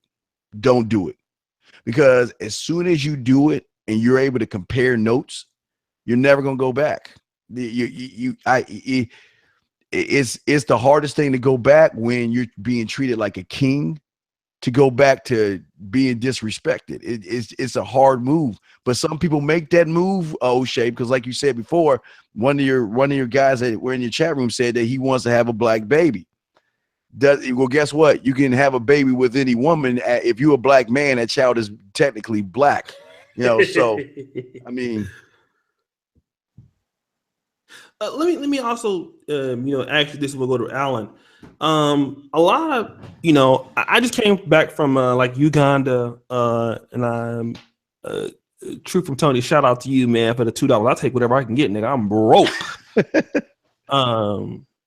Listen, a lot of brothers will say, especially like dudes from Africa, when it comes to black women, they want the star and the moon. and what I mean, let me use Alan's word. He use duplicitous is a phrase he likes to use. You know, you're one way with one group of men, Yes. and another with another group of men. Meaning Yes. that you're a decent brother. You know, you're educated, and even for some of these guys who are good looking, because we gotta understand, man. Not all simps are good guys. You got dudes who lift weights and dudes who are in shape and stuff like that. Yeah. They just don't turn these women on for whatever reason. Yeah. Okay. They're gonna ask for the star from the moon from this guy. You need to have this, you need to have that. And then but they don't have to bring nothing else but their pussy. But when it comes to other groups of women, they're actually willing to come to the table with something. All right, babe, I don't have no problem with paying half the rent. I don't have no problem with working a little bit of overtime, helping you buy a car. I don't have no problem with helping you start a business. Like white women, from what I've heard, I don't know how true this is. Yes. They are more likely to bring more money to the table and help you actually do things, where black women are going to expect you to have everything right now. And now that you have everything right now, nigga, I automatically want half of that. All I'm bringing is my pussy to the table and some weave, and that's all you're going to get. But the white women are actually willing to actually put in the work and the money that it requires to build a relationship or build a home. They're actually going to work with you on that. How true is that in your opinion? And we'll talk to Alan about that too. It's very true. Like I say, June Cleaver. Again, I have several clients that are black men my black clients, several of the ones that are my black clients, they just secretly are just amazed by the treatment of how they're being treated. They like, what I've been thinking all my life. It's like, oh my God, she doesn't ask for anything in return. She hugs me when I walk in the door. There's no arguments. Now, again, I'm not saying all, because again, like Alan said, if you're a bitch about your shit, you're gonna be treated like a bitch, no matter what the color she is. But when you're a man about your shit, it's a hot breakfast. It's a phone call in the middle of the day asking how you doing. I'm thinking about you. It's they get this one. This is the one I always get. I get a knock on my door and she's in a trench coat with nothing on underneath. I mean, just the thought process, like something like, I'm driving and usually with my black girl, she either messing with me, or if I touch her, she'll be like, get off me, don't touch me, but he's like, I'm driving with the white or the Spanish chick, and she's jerking me off in the car. She's giving me head while we're in the theater, just and I'm not saying it's all about the sex, but it's also the treatment, because again, they're not used to that type of it's like they feel like they're in a foreign land, because when they get with most of these white women, the treatment is so great, they just can't understand why black women can't do the same thing. They want black women to do the same thing, but again, we don't have the Coretta Scott Kings of the world that used to do those things. We don't have that in our black community anymore. That's why when they do that, O'Shea, while they're going to these other countries, it's automatic. Because why? Because some of the standards that these girls are brought up with is to take care of your man. They raised to take care of your man. That's your job. It's some sexist shit going on outside the country, but regardless, rain, snow, sleet, or shine, you got to take care of your motherfucking man. Regardless, he comes first.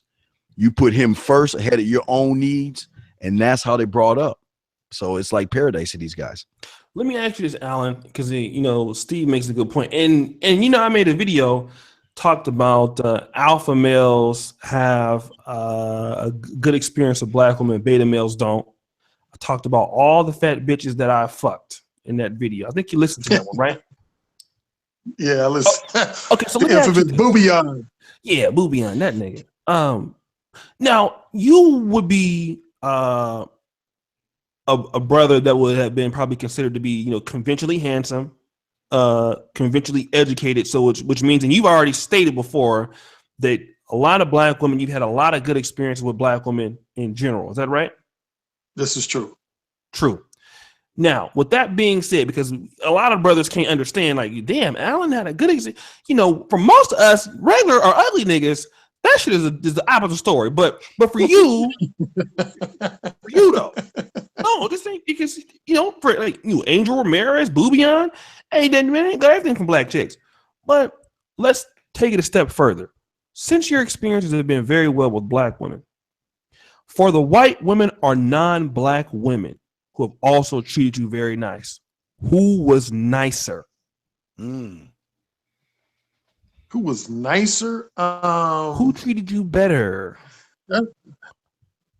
Well, I can honestly say I've had both black women, white women, Asian women, and Hispanic women all treat me well. Mm-hmm. And then I've had probably at least one of each that tripped on me a couple times, if not a little more. And so, I mean, for me, again, it goes back to,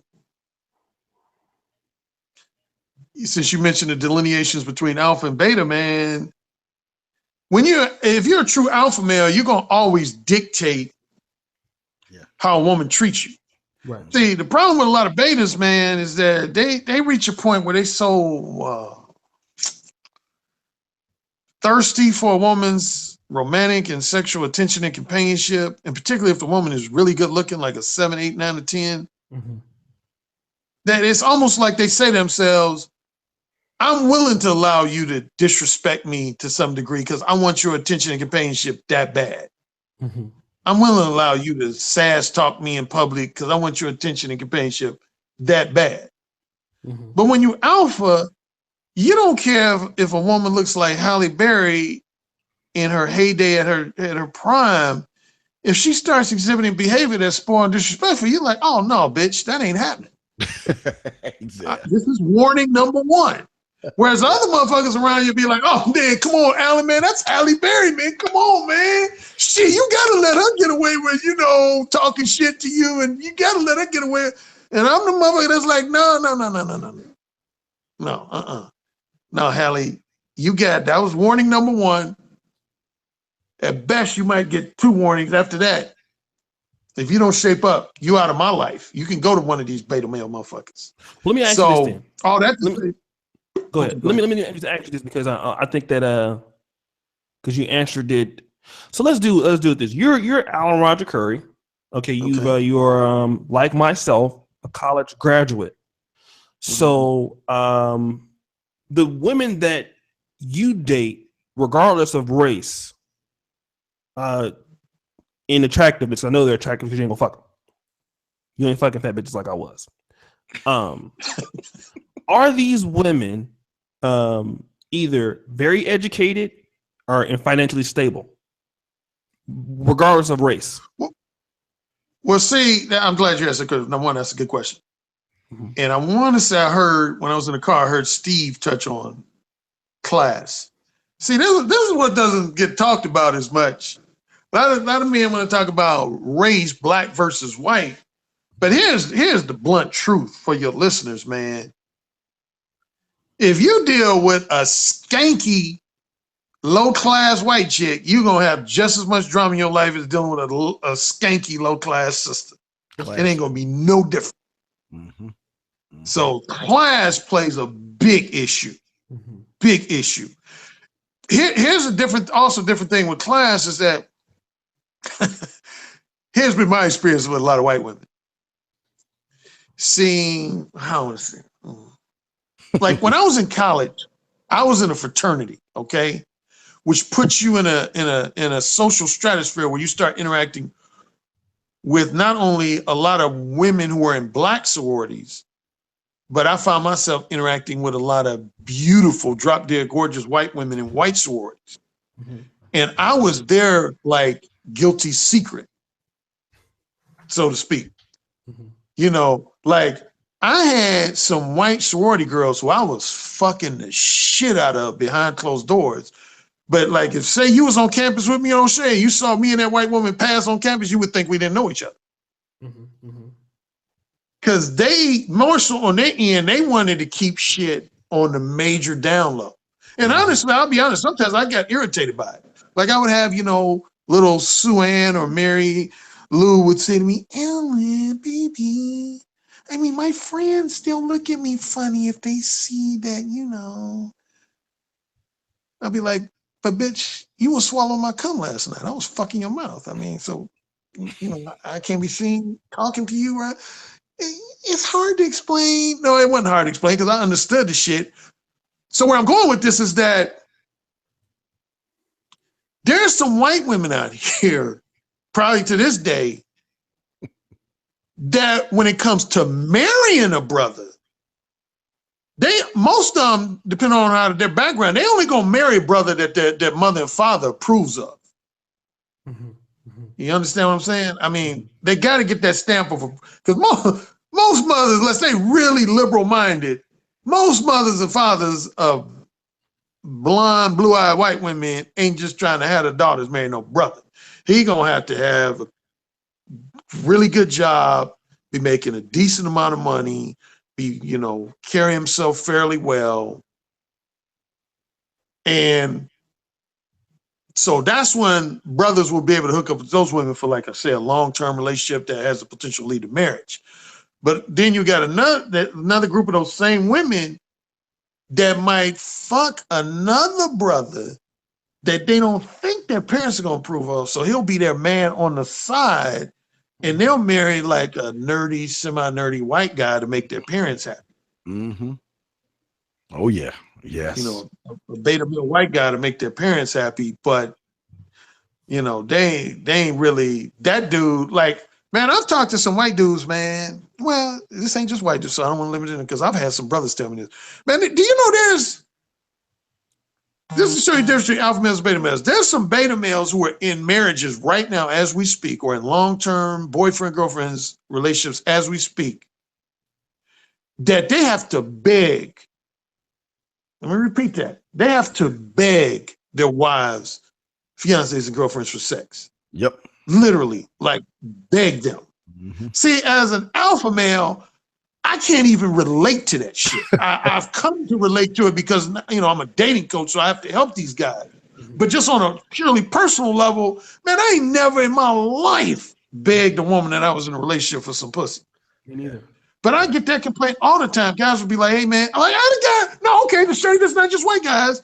I had a client about, let's say, 6 weeks ago, brother. And he wrote me, he said, Alan, how can I be more one with women behind my wife's back? And I said, oh, young brother, I don't really give that type of advice, because more one is about honesty. So you need to tell your wife you know you want to fuck other women. I ain't trying to help a man cheat. And he said, well, I really don't want to cheat, but like she doesn't give me any pussy in like a month. And I said, did she have an illness or something? Is something wrong? He said, no. She just like, she treats sex when I have it with her like it's a chore. And I said, this is your wife? And it was just blowing my mind. I mean, my hand was just shaking. I mean, I'm like, okay, your wife, the person you put a ring on her finger, treats sex like it's a chore? And you have to beg her for sex? And I just had to ask him, man, how did you allow it to get to this point? And see, O'Shea, you really paid attention to that question. I didn't say like, you know, why is your wife a bitch? Why is she so fucked up? Because I don't want my male clients worrying about what they don't like about their wife, fiance, or girlfriend. I asked him, how did you allow your marriage to progress to this point where you are only getting sex erratically, and when you do get it, your wife treats it like a chore? Dude, that's on you for allowing this situation to develop. Mm-hmm. And so whether you're dealing with certain white, I don't sound repetitive, man, but if you're a man who's weak, if you're an Asian man who's weak, if you're a Hispanic man who's weak, if you're a black man who's weak, if you're a white woman who's weak, you might be able to attract, the good news is you might be able to attract a wife because, see, here's the deal, a lot of parents, man, they don't want their daughters dating no alpha males because they know they're going to get turned out. And they know they're going to get turned out. You know, unless you got a really objective-minded type father. But most fathers, man, they don't want that. They want that good, nice, sweet beta male comes to the door with flowers and a Hallmark card, and they tell their daughters, yeah, that's who I want you to marry. But guess what? That guy their parents want them to marry is not the guy who gets their daughter's pussy wet. And not the guy who's going to be pulling her hair and slapping her ass and fucking her doggy style. So I guess my summation for this question is that I don't think it's so much clearly just a black versus white issue as far as like, I can't join in with the generalization that all white women treat black men better than all black women do. Because again, that's just haven't been my experience. I think if you're a weak motherfucker, you're going to always get treated like a bitch. Have a high degree of frustrations in a marriage and in a long-term relationship. But it's about class too. You got to look at the type of caliber woman you dealing with, man. To me, classy women, particularly if they came from two-parent families, here's where my most generalization would be. If you find a woman that came from a household with a strong father, shit, put a ring on that woman's finger. Because she's seen her mother defer to her father. She knows what a strong man looks like. She knows that it pays off to respect a man.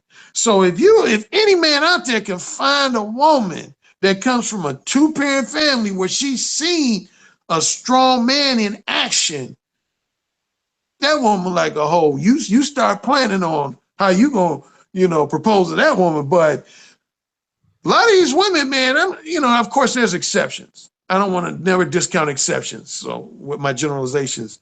But man, if a woman comes from a family where it's been nothing but her and her mom is a shit talker, her mom is the type that says all men ain't shit, you can't trust men, ain't good for nothing, blah, blah, blah, blah, blah. And then you meet that woman and you thinking about being in a long-term relationship? Shit, man, please. Let me do this because I'm gonna come to that actual statement real quick because I want to give a shout out to first of all, Black Ubu Strikes. And for those people who always ask about the super chats, if you want to donate or ask a question, if you have an Android phone only, there's a $sign that you can enter in an amount and your message comes up on the screen. So for those people who always ask about that, that's how it works. If you have an Android phone, there's a $sign, you hit that $sign, you type your message, and then you pay to have a message that shows. It's amazing how much things are arranged to keep most men in the dark about women.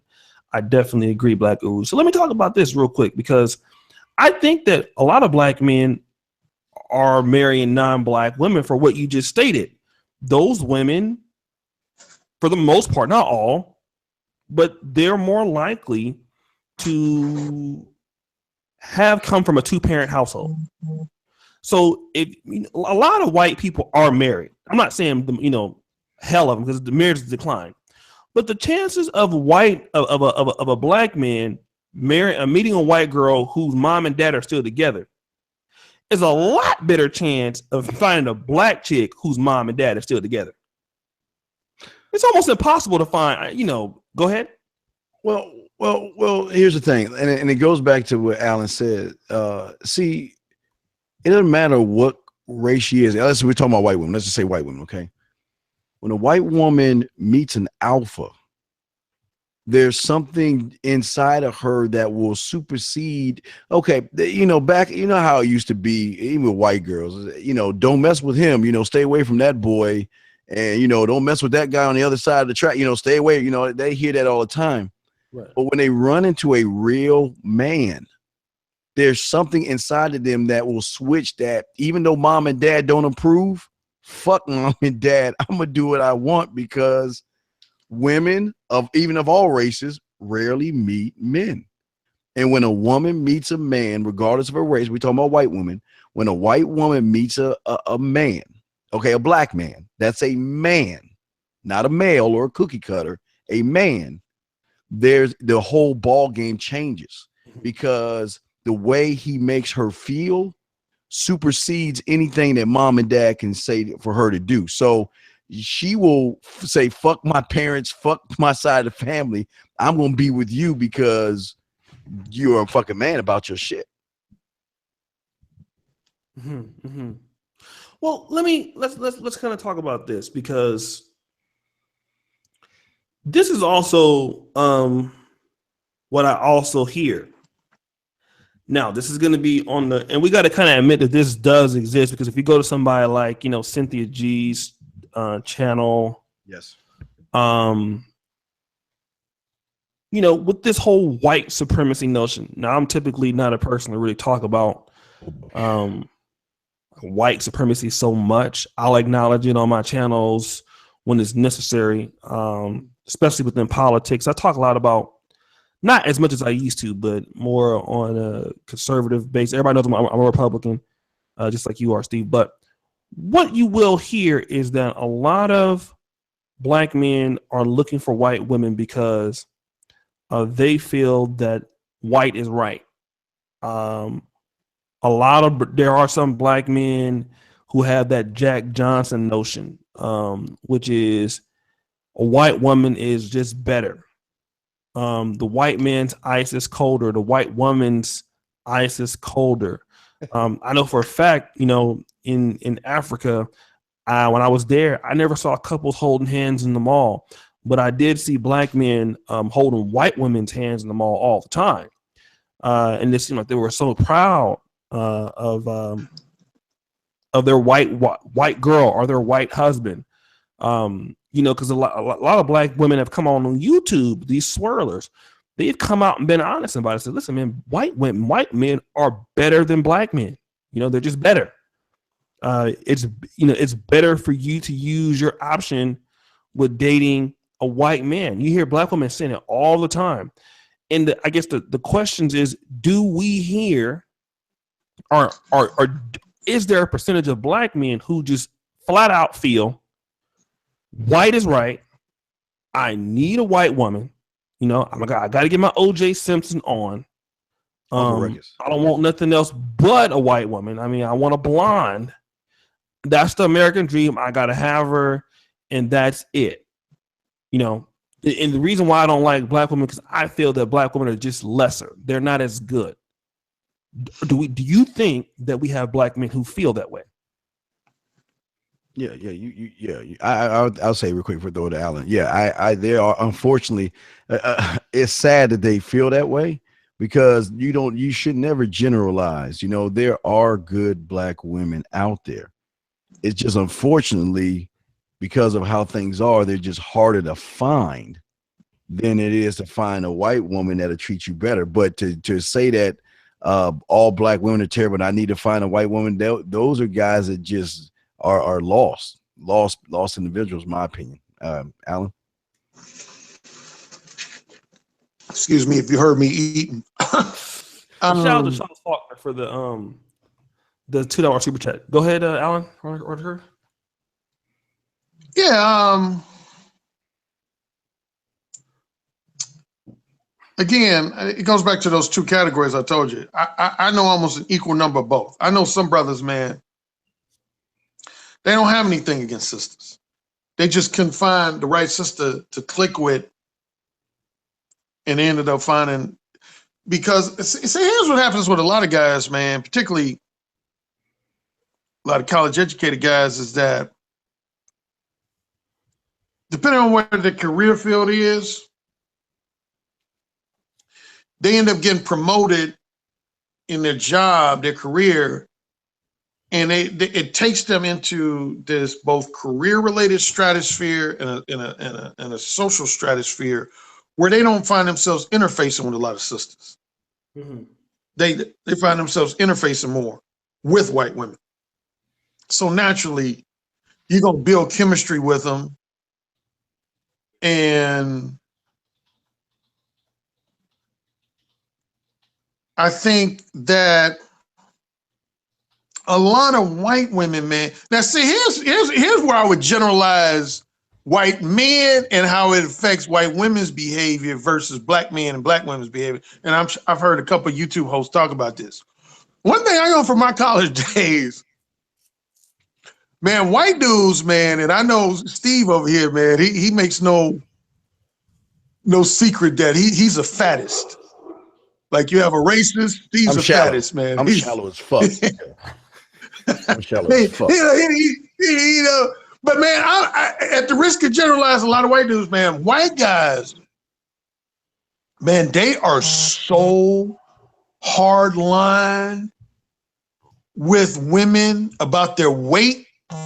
Starting with my college days, because I had a lot of white male friends in college. If a woman, man, looked like she was like just 15, 20 pounds over there, they'd be like, oh, hell no, she's a whale. She's a whale. And I would be like, damn, man, she looked like she's just about 15. Oh, hell no, I wouldn't fuck her with your dick, Alan. She's a whale. You know, brothers, they call a woman a whale if she's like, 75, 80, 100 pounds overweight. But I mean, again, what most brothers would call chunky. Right. White dudes would be like, oh, she's a whale. I will not. They tell them in their face. I've seen white dudes, man, tell them, man, they like, hey, what's your name, Linda? I'm about to buy you a 1-year gym membership because you are fat as fuck. Exactly. And I mean, like, God damn, dude. Yes. So that to say that, and again, I think Steve said this earlier, man, and you even said this, O'Shea, yourself. You said a lot of times you'll see more white women in the gym working out. White women know they got to keep their body in shape, man, because they know that white dudes ain't gonna tolerate that shit, man. They know that. Black men will though. Their own parents will tell them that. Yep. This is a kind of side note story. It ain't related to anything necessary we're talking about, but it just popped in my head because I was thinking about parents encouraging their daughters to stay in shape. When I was in college at Indiana University in Bloomington, Indiana, one Saturday morning, I was going to this building called the Hyper. It's the Health and Physical Education. It had all the basketball courts, tennis court, all the athletic stuff. So if somebody wanted to play sports, if they were at IU, they go to the Hyper. So one morning I see this long line, right? All these beautiful women, most of them white. I saw a few black, few other races, but most of them were white. And with some of the white women, it looked like their mother was with them, or in some cases, their mother and the father. Sure enough, I get up to the table, and the table says Playboy. And I'm like, oh, shit, Playboy, what the fuck? So I kind of stand, and when I was able to get this guy's attention, I gestured for him. I say, man, can I talk to you just for a few minutes? And he said, sure. I said, what's going on, man? He said, well, surely you're familiar with Playboy magazine. And I smiled and said, of course. He said, well, we have certain specials we do. Like for college campuses, we might have women of the Big Ten Conference, and IU, your school is in the Big Ten Conference. Or we might have women of the SEC Conference, women of the Pac-10. And he said, this is our cattle call for women for that special. And I'm like, damn, but this line almost wraps around the building. You guys always get this type of response? He said, truthfully, this is actually small compared to some of the campuses I've been on. Like UCLA, we'll have literally like 5,000 women ready to get in our magazine. I was like, God. So the final thing was, I said, I'm noticing that some of these women look like they're with their mothers or their mothers and fathers. And he smirks. He said, what's your name? I said, Alan. He said, man, I'm going to tell you something that's going to blow you away. I said, what's that? He said, man, some people would probably call this, I don't know, maybe perverted, but in our business, it's pretty normal.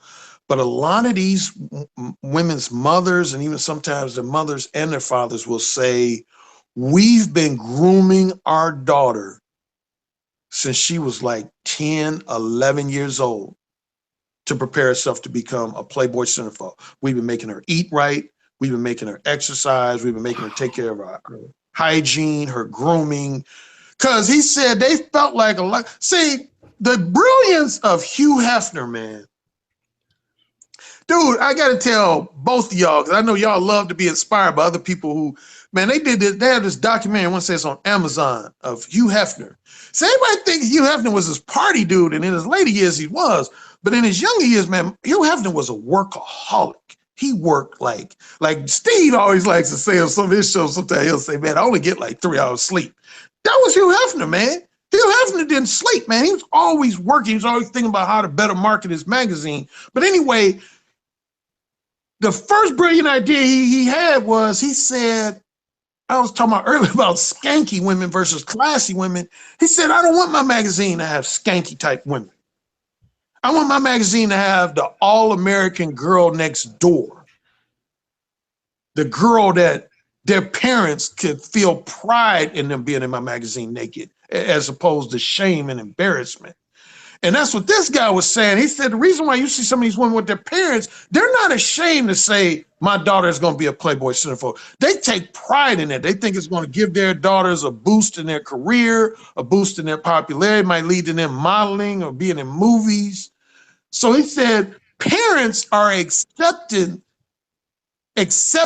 of their daughters being in Playboy versus, he said, hustler. He said, like most of these parents, you said they would never let their daughters be in hustler because that's looked at as a skanky, sleazy type magazine. So, but yeah, going back to health and fitness tip, man, white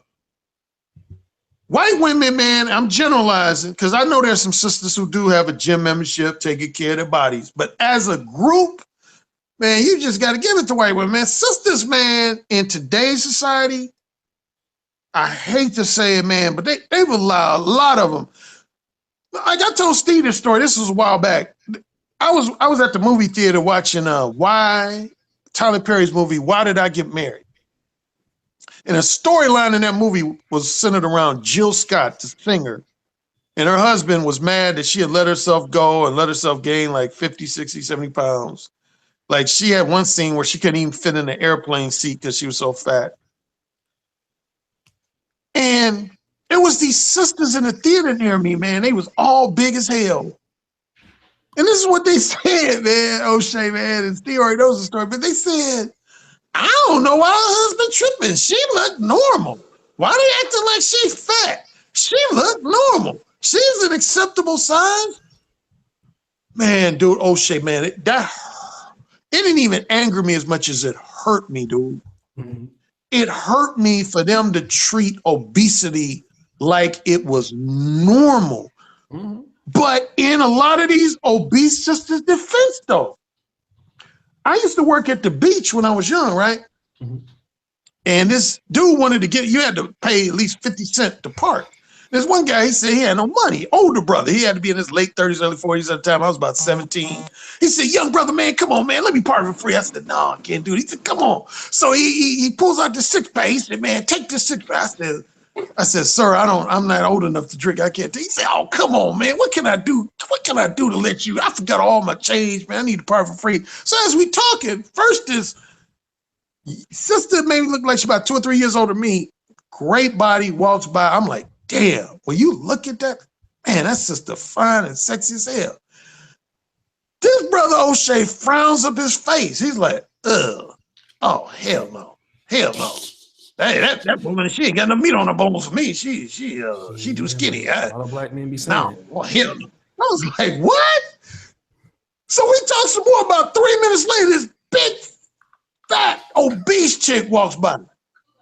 And I'm frowning my face, but this brother's like, oh, now that what I'm talking about right there. That's what I'm talking about right there.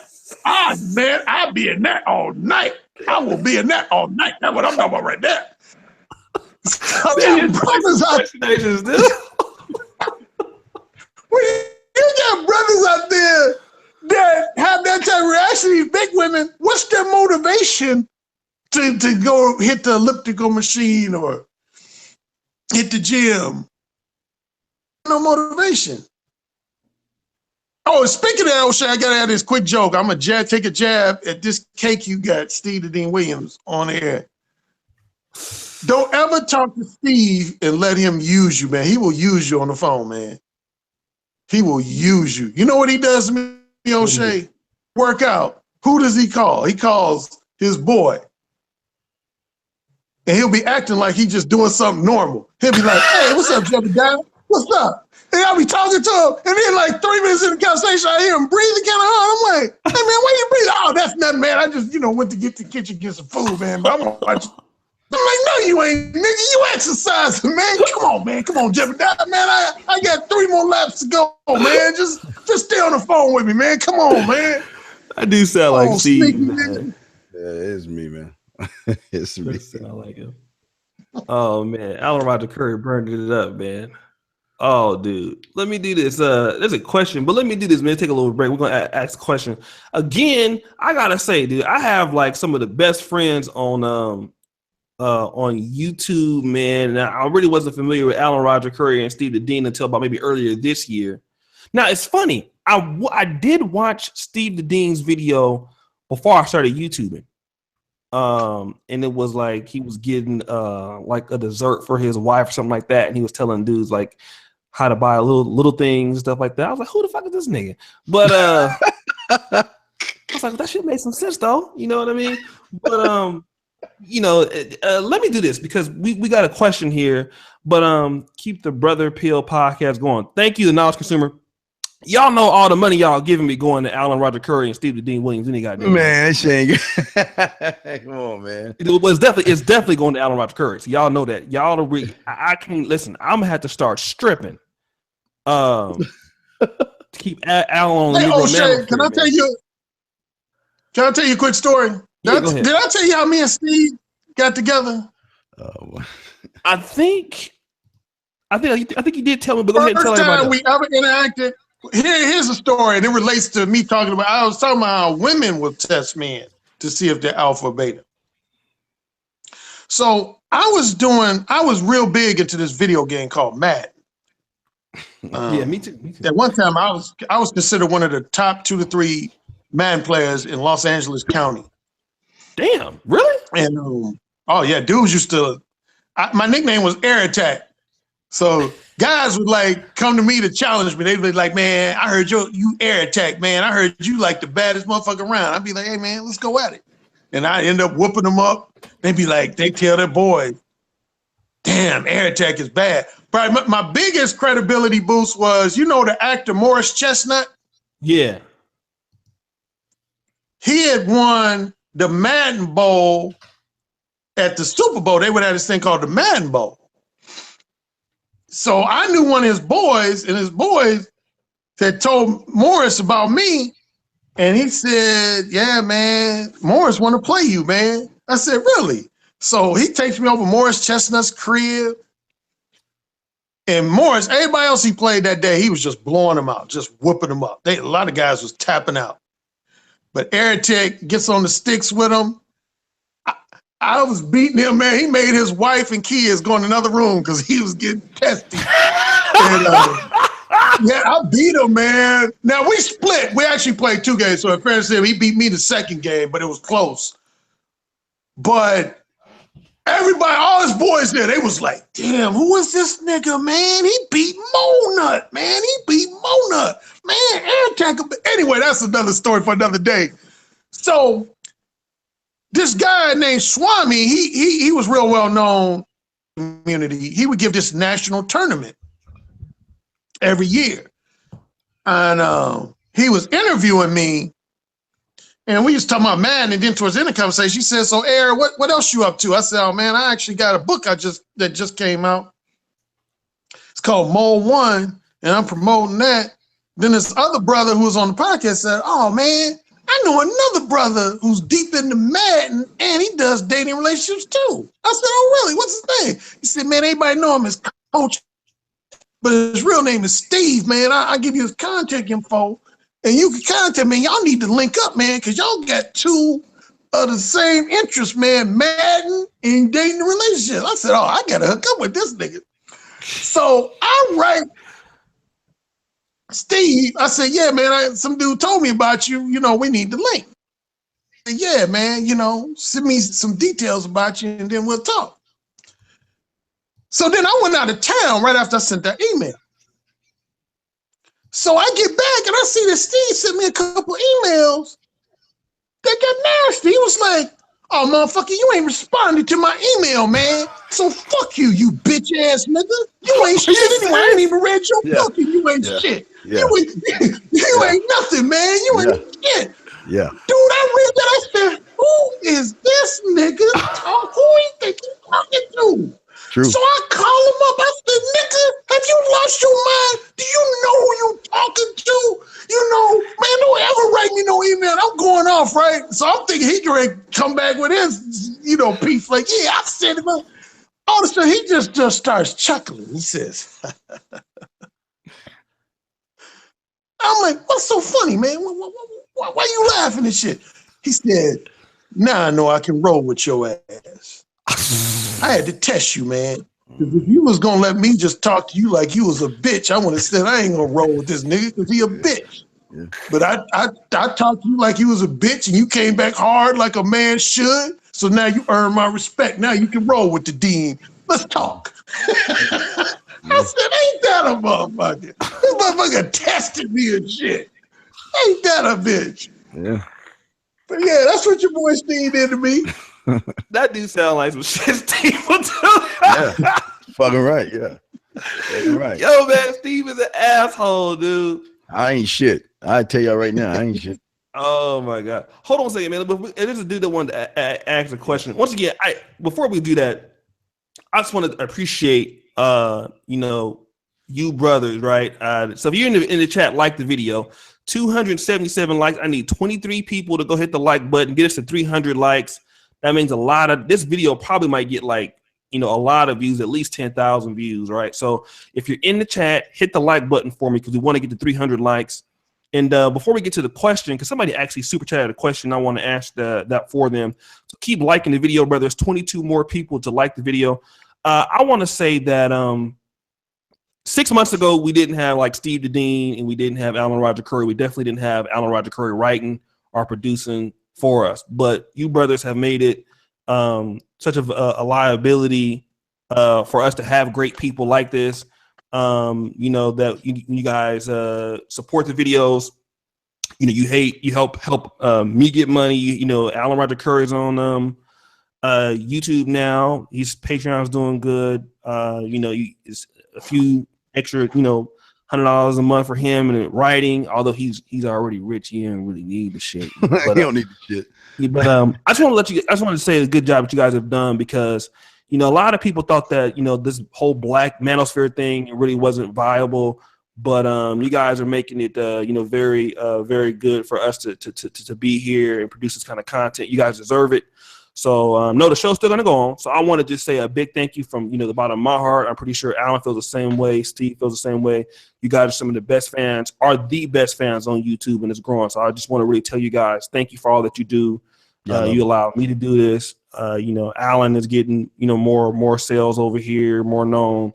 I got some great moderators, Carlos, Wake the Hell Up, Falcon Black, Ray Clemens, Char Willie. We really thank all you guys for what you do for the channel, what you're doing for this part of the black internet, Doug, all you guys. So let me do that. And then I want to go back to this question this brother sent. And shout out to Gone Postal, the Knowledge Consumer. Keep the Brother Pill podcast going. We're trying to keep it going, man. This is what, our fourth one, Steve? Yeah. How you feel about it so far, Steve? You like these podcasts? Yeah, you know what I love the most is the participation that you're starting to get in the support. I think again, I appreciate what you're doing, and I think it's great. I think being able to kind of have dating coaches and a little bit of everybody talk about things outside of their sectors and stuff. So I think it's a great thing, man. I love the chat. I love the guys, man. Chat room and everything, man. And this is my second channel. We have 288 people watching on my second channel. This is crazy. I don't even have 10,000 subscribers on this channel. So what about you, Alan? You liking these podcasts, man?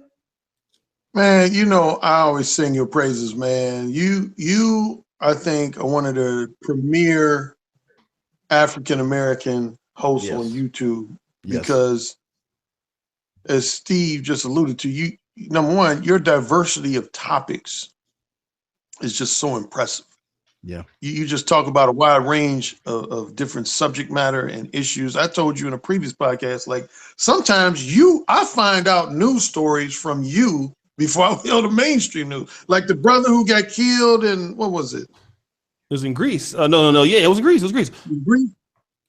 Yeah, see, I learned that from your podcast before I learned it from mainstream news.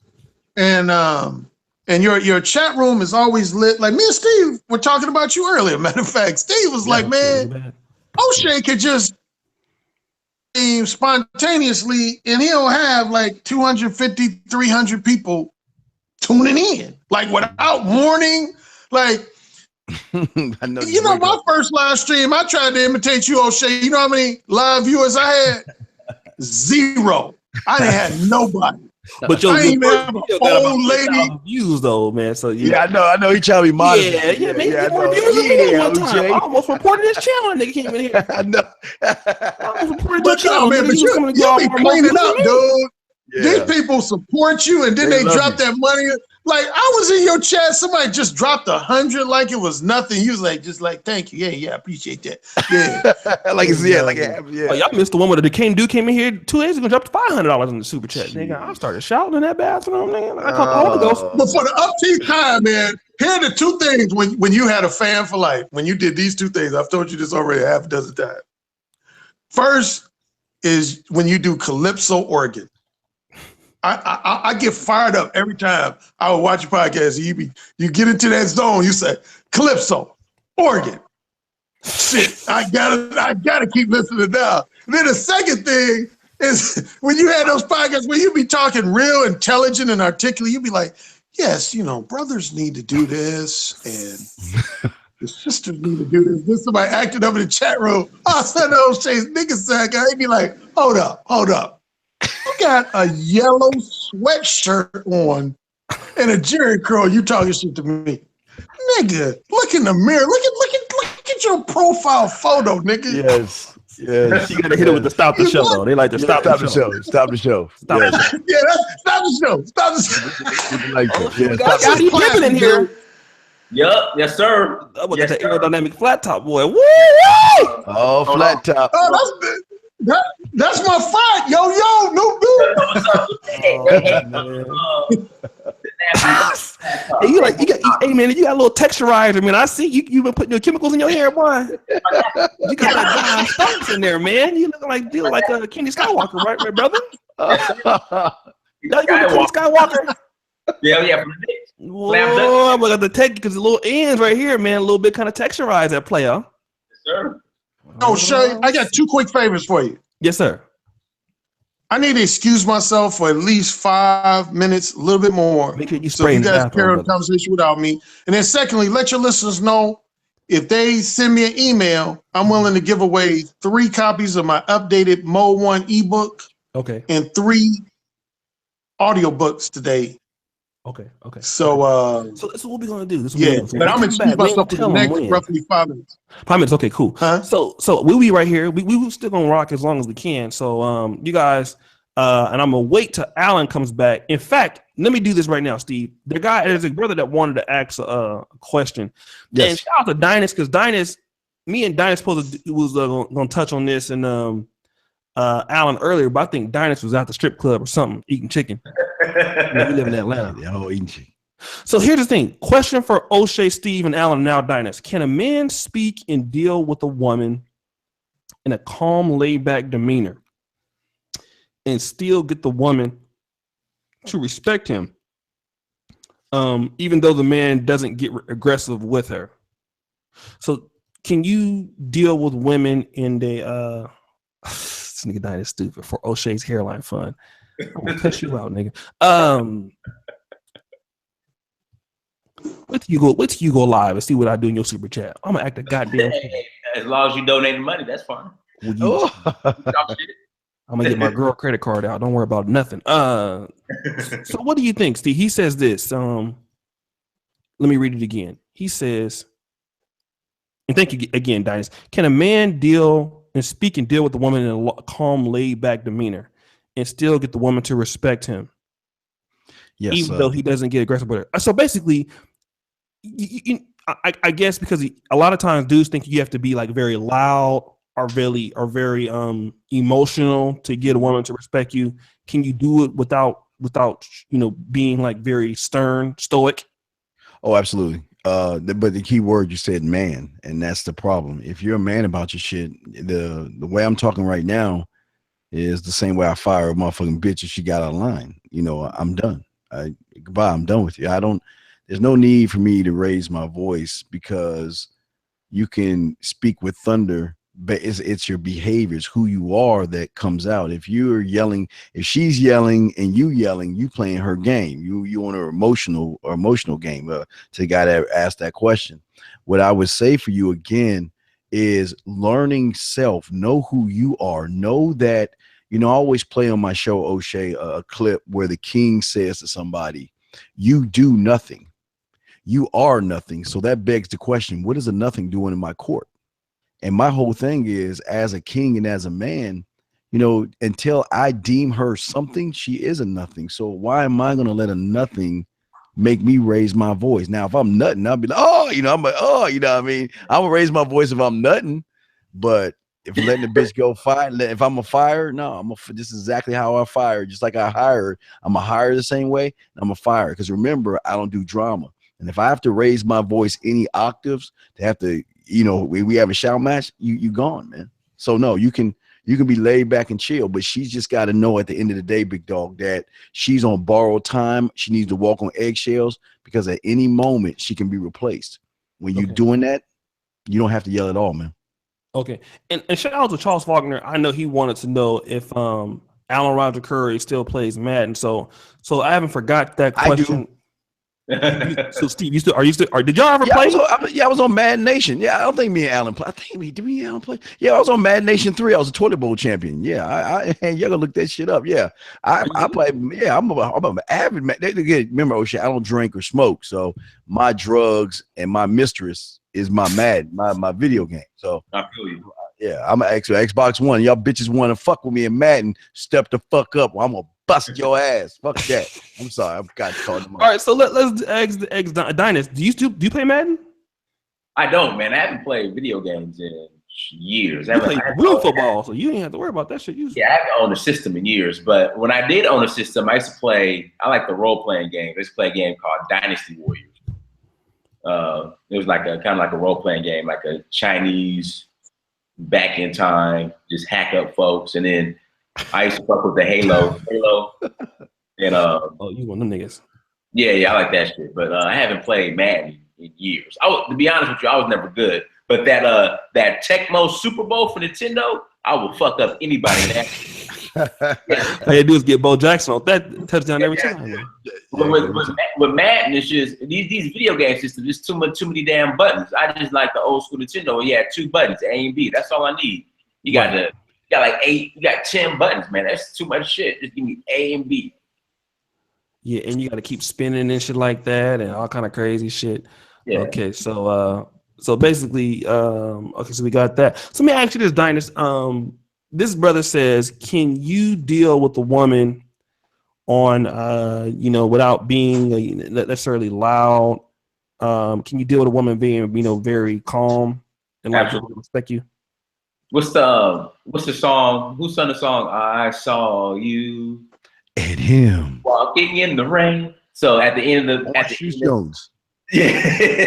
end of the video, when he starts saying, "Okay, it's all good," so you losing this, you losing that. Yeah, that ring, give that back to me. So if you have something to leverage, right, as far as resources, you don't have to get loud. So okay, bitch, you want to cheat on me, or you want to do this? Okay, get your bag. Pack that shit up. Yeah, that Louis Vuitton Speedy purse I got you, leave that shit here. Them Louboutin shoes, take them off. That ring, that necklace I got you, leave that shit here. Get you your garbage bags, your hefty bags, throw your clothes in there and catch your Chinese bus back to wherever you came from. And you can say, and that's all you gotta do. You don't have to get loud or anything. So yeah, but the cats that get loud are the ones that, like Steve said, don't have nothing. Those are the ones that get loud or want to hit their lady and yell at them because they have nothing to leverage. But when you have resources to leverage and let that chick know that it's over and all this, as far as resources, is you no longer have access to, you can be real quiet. You ain't got to loud. Yeah, you don't have to yell.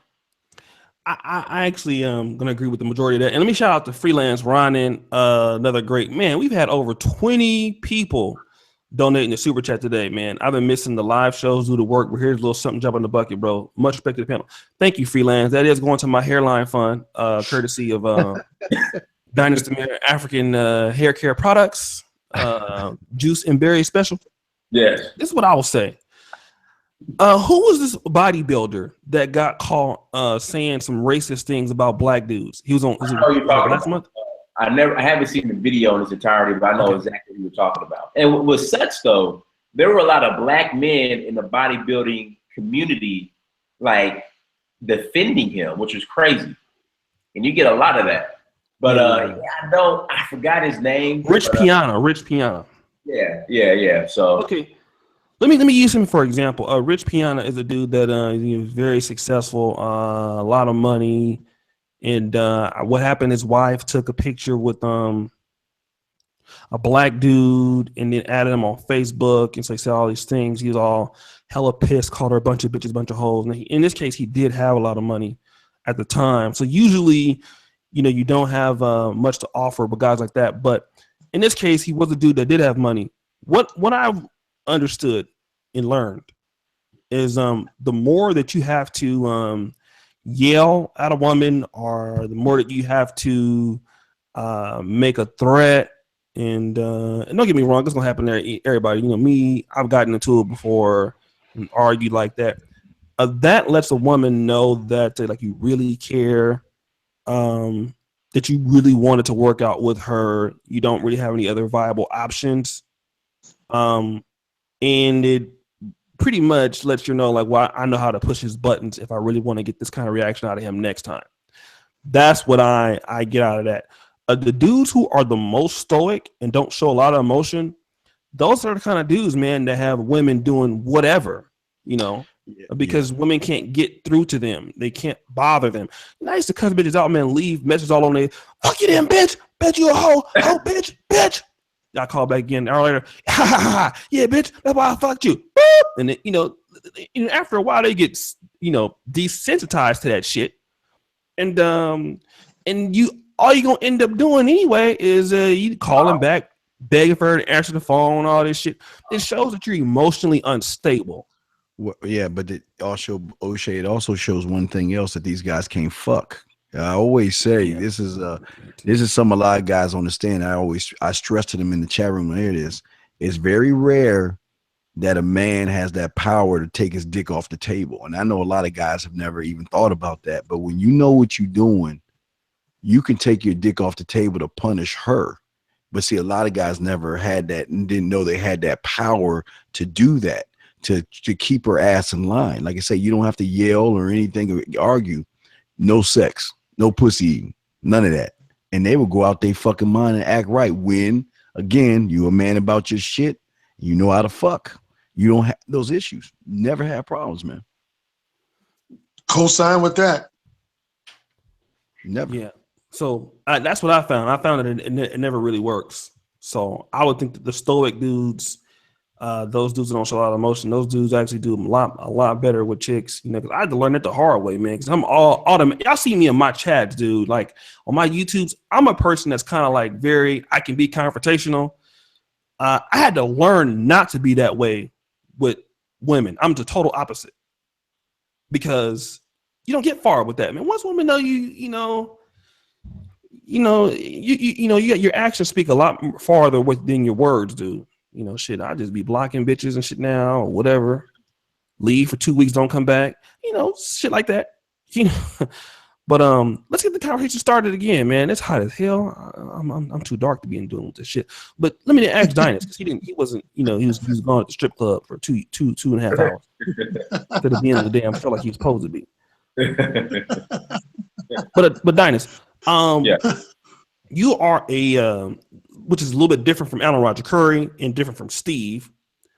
What you bring to the game is you've been to Africa multiple times, many African countries, and anybody who comes on the show knows this. Mm-hmm. You also were a very stellar athlete. I think you probably have like the second largest How many yards you rushed for senior? 3,000, 2,500? What was it? 2,700. 2,700. Okay. So you've also had a great experience because you were a track star at University of Georgia and an athlete. But you also were at a university where a lot of black superb athletes like yourself were mating and dating with white women. Why do you think there's so many black men marrying or seriously in serious relationships with white women or non-black women? I think my experience, especially at the University of Georgia, is, to be honest, the black chicks had this phobia as far as we don't want to talk to the athletes because we don't want to be looked at as groupies. So a lot of the black chicks wouldn't approach the football players and wouldn't hang out with a lot of the football players. The white girls was wide open. Like, come get on your face. What's good? What's up? So it's just, in my experience in college, the white girls were hollering at the black athletes and had no issue about it, no phobia, didn't care what nobody thought, they could give a damn what their daddy thought. So that was my experience in college. Like I said, the black girls, they didn't want to be looked at as groupies. So they try to somewhat distance themselves from the black athletes, which is kind of weird. But the white girls, they would get up in your face, what's good, what's going on. I mean, if you go downtown, if you love white women and you're a black athlete and you go downtown after a football game, you're in heaven. The white girls get drunk, hanging all over you, kissing all over you. And it's weird because you're this black athlete, this black guy, and you got the baddest white women all over you. And then the white men just sitting there looking at you, and there's nothing they can do about it. Like, it's just weird because, you talk about the Currie Henderson situation. It's like he got killed for taking a selfie with a white woman. But then you look at us as black athletes, you got these white women want to take selfies with us, and the white men just standing there looking like, I mean, there's nothing they could do. Because number one, if they try to run up on you, they're going to get their ass dragged. They knew that by the whole football team. And not only by the whole football team, you got to understand, black athletes who play college sports are probably outside of white women, are probably the most protected entity. Like nobody's fucking with a black Heisman Trophy candidate that can run a 4.2 and a 40. Like, you could literally hit a girl in the mouth and and be caught on camera and still get drafted. Right. Or just only get suspended for a game. I mean, that's fact. I mean, I've witnessed it. Like, literally. So it's just, there's nothing they can really do about it when you're that protected and that big of a star. This is what I also want to say. That's my experience. This is what I want to say. I want to cut you off real quick. One thing that we didn't talk about is the fact that white women are more willing to approach than black women. They are more willing to talk to you. Mm-hmm. That's something that we missed altogether until you came on. So I'm glad you actually said that. White women are more willing to be friendly. They're more willing to come up to you and start a conversation. They're more bubbly. They will approach you. The black women, for the most part, they'll look at you. They're not going to walk up and talk to you. A white woman, she's more likely to do that. Hey, how you doing? How's everything going? How's your day today?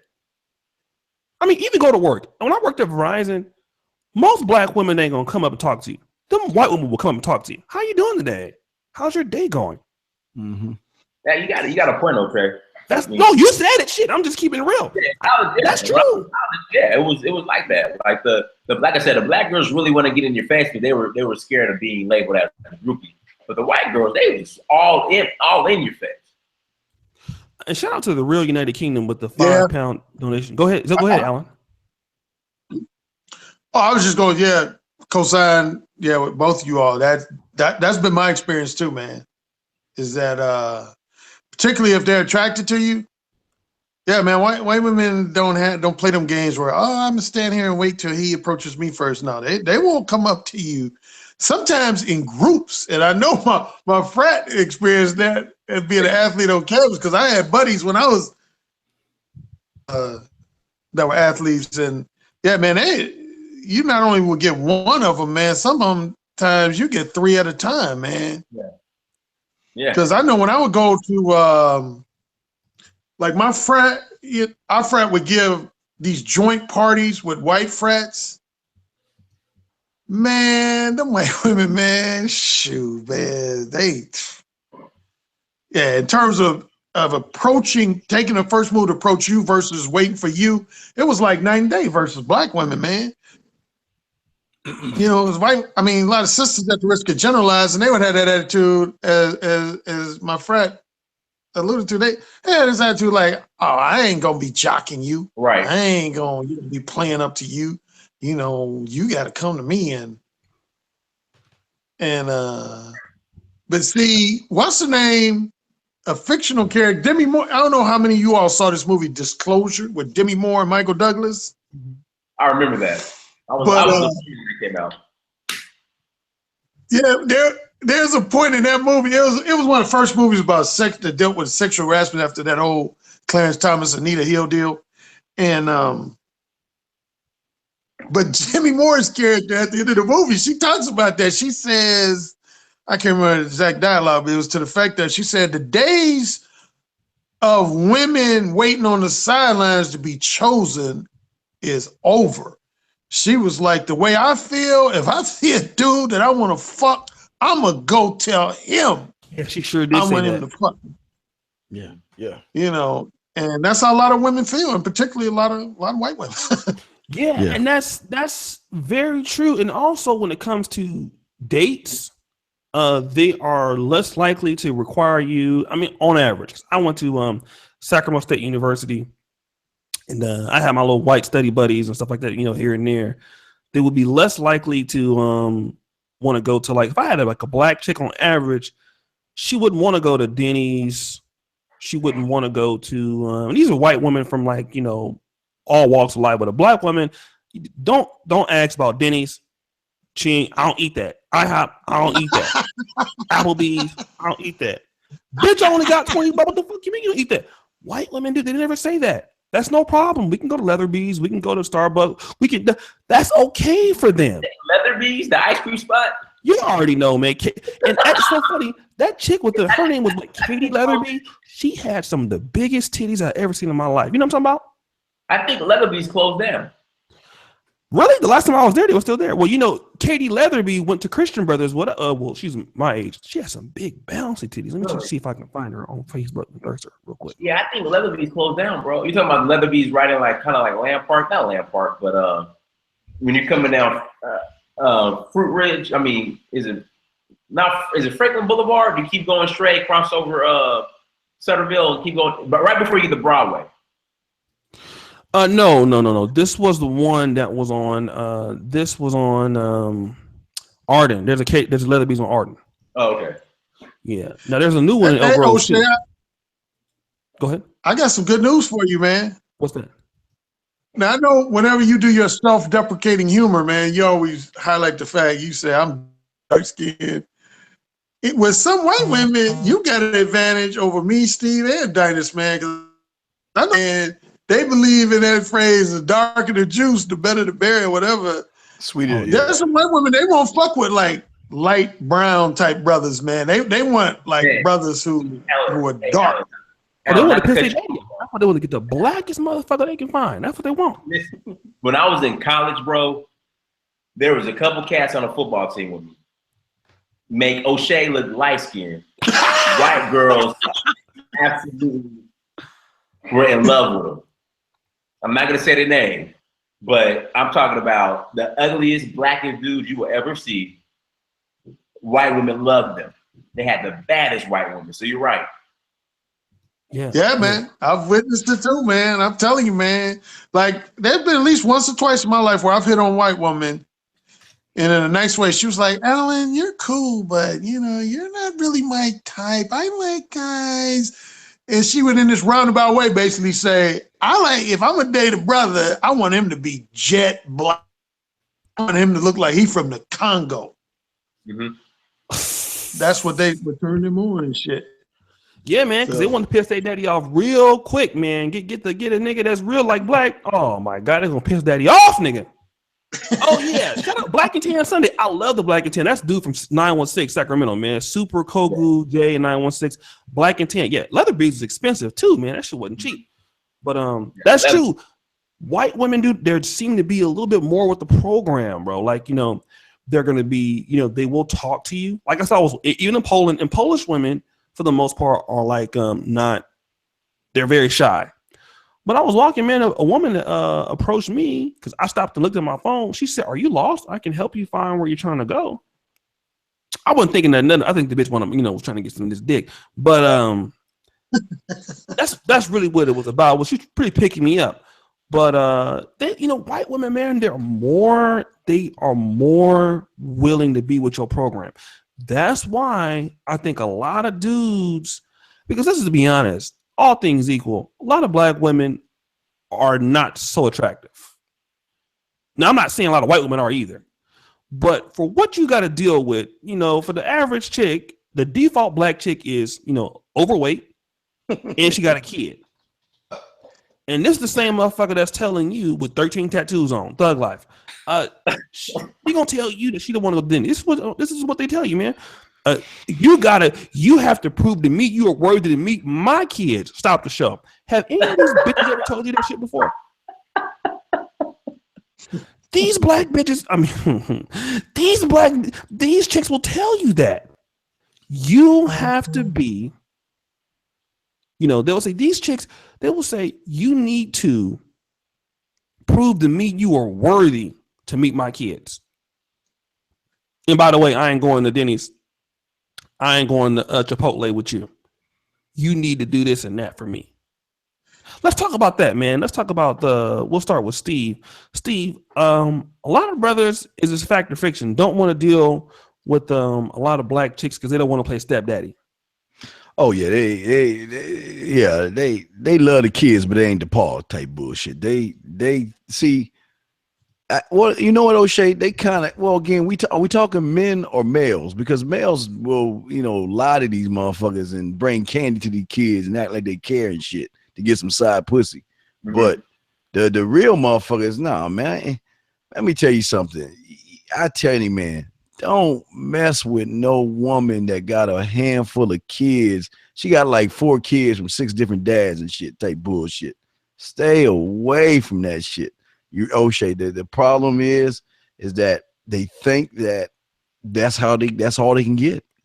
They think they can get the fat one. They all got to be fat or what they call thick or whatever the fuck, you know. And if they have a kid, then they want to step up to the plate and be daddy to somebody else's kid, thinking that that's the way to get pussy.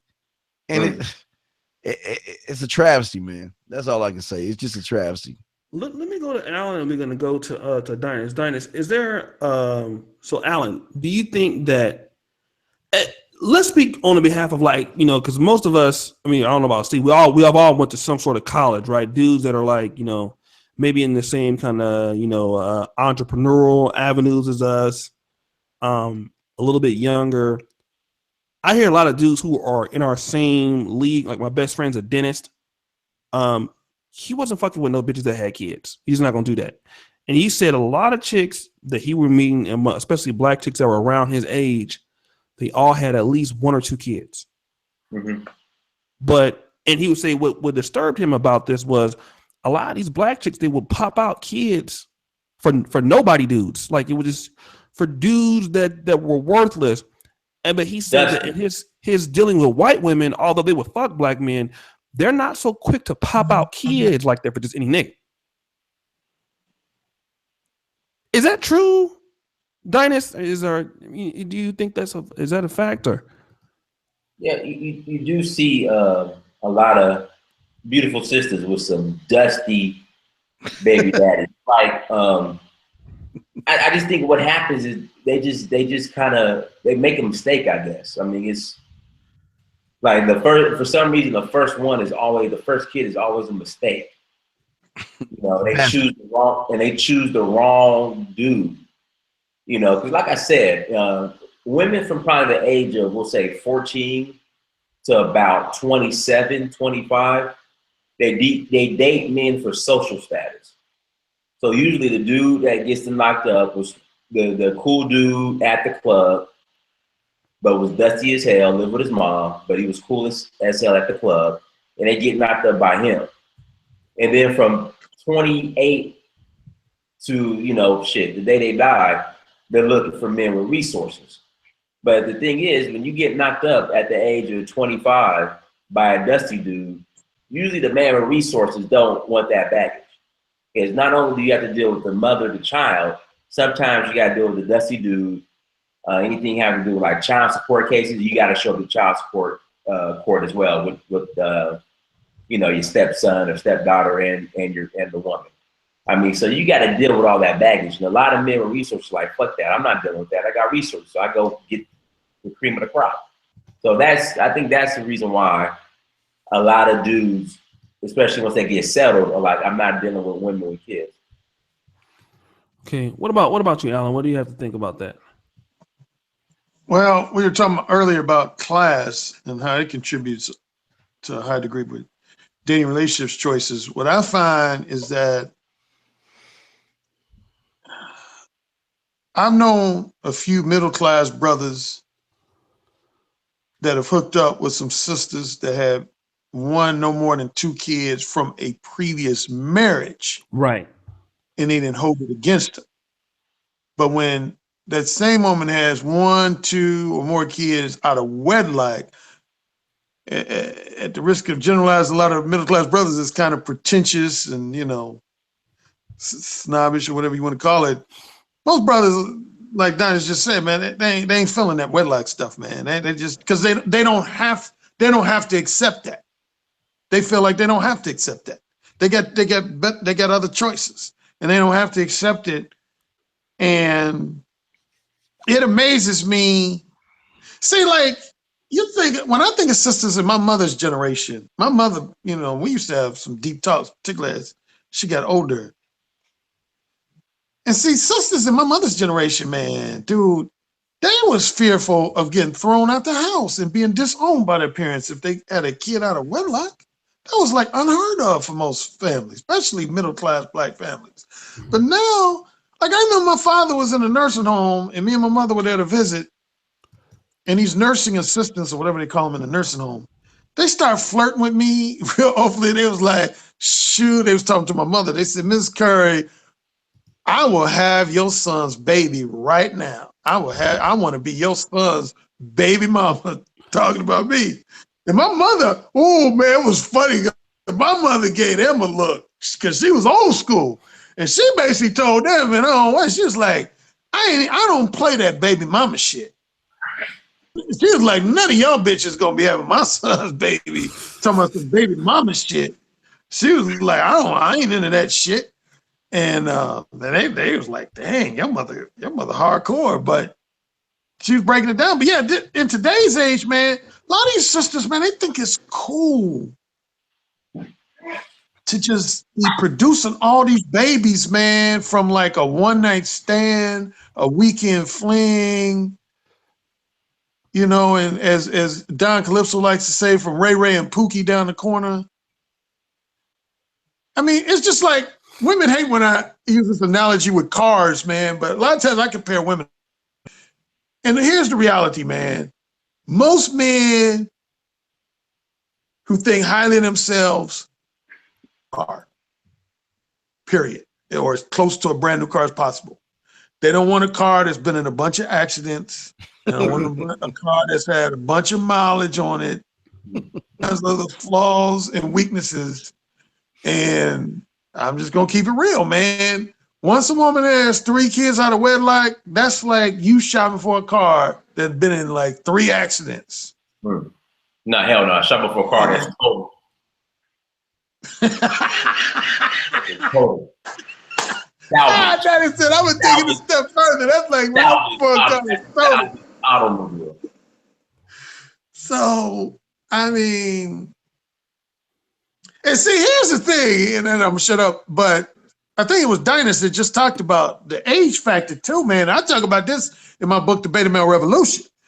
Here's what I see happen with a lot of women. I can't even just limit this to black women. This is all women. See, a lot of women, when they're between, I'd say 18 and 29, or even 18 and 35, a lot of men will allow them to get away with bad behavior, spoiled behavior, just because they're good looking, got whatever. But then once women get to around 36 years of age or older, come out, they've added some weight, and then on top of that, they also got kids. Dude, God bless them, good luck. Because speaking of my conversation with my mother, I even quote her in my book. My mother broke it down to me when I was in my 20s. She said, for a woman, you gotta snatch up a husband early. Because she said women in her age, in her generation, their biggest fear was being a what was called an old maid or a spinster. That was like literally their biggest fear. Oh, that word was going around back then, spinsters? Oh, yeah, yeah. She was like, she said, nobody in my generation wanted to be an old maid or a spinster. And she said, once as a woman, you go past 35, she said, your stock drops like somebody dropping a stone from a 30-story building. As far as being a man's potential wife or long-term companion. Now, when older women might still have stock as, just a fuck buddy, booty call, but if you're talking about trying to get a man to put a ring on that finger and you're 36 years of age or older, it ain't happening now. Not particularly if that woman got kids, particularly if she got kids. Right. Is Steve still on the line? Yeah, I'm here, man. Okay. Steve, let me ask you this, because the one other hangout that we did, me, you, it's about a 5-hour hangout. Who was on the hangout? Me, you, Alan, Dr. Currie. Yeah, I knew you were on it. You was on it. Was Angry Man on it too, right? ABL. Angry Man, yeah, Angry Man was there. Yeah. That was like a 4-hour hangout. Okay. That's 5 hours. Here's what Steve did. At the end of this hangout, you need a rock star, nigga? You over there sleeping? What? No, he's over there. I'm listening to you. I'm talking about Dynast. I'm talking about Dynast, not you. I'm talking about Kenny Skywalker over there. Listen, your wife comes and brings you this big plate. Oh, I remember that. Food. Right? Yeah. And what you said, the steak was a little bloody though. I ain't gonna hold you, but it was looking good. It was looking good. It was a little medium rare for me, but you said better get you a white woman, right? Remember that? Yes. Okay, let's talk about that, because my woman cooks for me, man, but a lot of brothers who are married to black women, some of them ain't getting home cooked meals like that, man. So are you saying that if you get with a white woman that you might be getting them Steve the Dean plates too, like that? Well, it's not just the play, man. I got a gut because of her, man. That's what I'm trying to work out. She feed me like she's trying to kill me, I guess. I don't know, but she feed me well. But I would tell you the very first thing that made me be like, oh shit. When I took her out on a date, our very first date. We went to I wanted to go see this movie or something. So she went with me. I got the tickets. Then I said, hey, what do you, being a courteous, kind motherfucker, I was like, well, what do you want to get, from the concession stand? She went into her purse, handed me her wallet and said, get what we need. When she did that, I was like, what the fuck?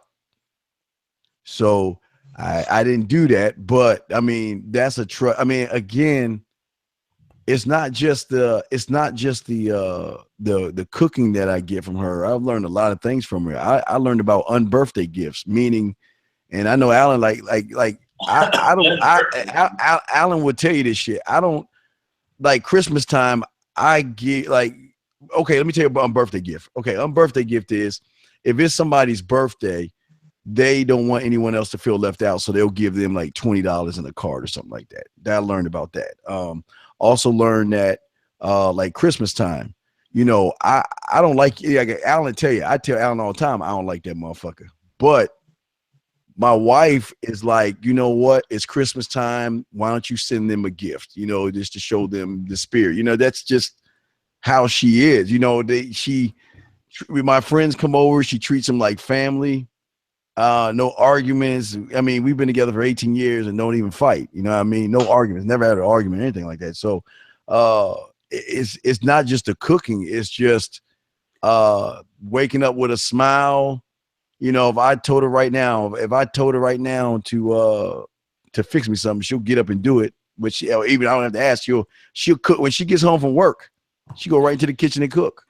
And you know, and I'm not saying black women don't do that, but with a smile, never mad, never angry, never bitter, never just. I mean, Alan can tell you she's just a real pleasant person to be around. Again, well, now, O'Shea, I'm gonna tell you the real deal about Steve's wife, man. Because see, a couple years ago, I talked to one of Steve's boys, man. Now I've only talked to his wife over the phone. So number one, everything he was saying, I know from observation from afar how she is. But Steve said Steve's wife cannot even be considered representative of all white women. Because he said Steve not only struck gold, he struck platinum. Yeah. I said, really? He said, dude, he said, when I go over to Steve's, like say for a football get together, his wife will have this food spread that looks like professional catering and shit. You know, he said, some girlfriends of wives, they'll come and start trying to talk to you while the game going on. Man, his wife knows her role. She prepares food and she steps out, lets the fellas do what they, and his basic summation was like, man, his wife, man, just spoils the fuck out of him. He said, that motherfucker's so lucky to snatched up, boy. He said, I wouldn't even compare her to most white women because she's just on another level, man. But yeah, man, he went see Steve, man, when you get friends with him, sometimes he'll rub shit in, man. Like, he be showing me nice ass watches. I be like, damn, man, you're splurging. He like, splurging? What you talking about? My wife bought this for me. Then he showed me something else. I said, damn, dude, you spending some money. He like, what you talking about? Me spending money? No, my wife bought this for me. I'm like, damn, your wife treats you like a king. And I would say this on behalf of Steve. Because most buddies, probably 90% of my buddies, if only occasionally, they'll say, damn, man, my wife get on my nerves, man. Like a plastic bottle and bust upside her head. Dude, I know since 2006, man. I ain't never, ever, ever heard him complain. Like, not even the most minor. Like, I've never heard him say something like, damn, my wife get on my nerves. Or my wife, sometimes I just don't want to be around her because well, Alan, she did when she made me buy you that Texas trash for Christmas. That Texas trash came. Oh, yeah. Matter of fact, I got type 2 diabetes, and guess who gave it to me? Steve. Motherfucker right here sent me this shit for Christmas called Texas Trash, man. It's like these little cookies and other little cereal bits with powdered sugar on it. Shit's like the food equivalent to cocaine, man. I was eating that shit all day. Next thing I know, my doctor is like, you got type 2 diabetes. See, the white woman, you working them, right? Yeah, no, my wife, she'll the thing is, and again, I can only speak for my thing. She, like, if you come over, she's going to treat you like a guest. She's going to want it before you come over my house. She's going to want to know, does she want to cook for y'all guys, or do you want to order some pizza? You want wings? You want Chinese food? Whatever y'all want, you know, and she'll greet them. She'll ask them. She'll even bake cupcakes and cookies for these motherfuckers. I'm like, baby, you're doing too much. Like, no, it's your friends, and you know, y'all are having a good time. You know that. But again, O'Shea, I'm not saying you don't get that from black women. I'm just saying that it's just a whole different ball game, man. Okay.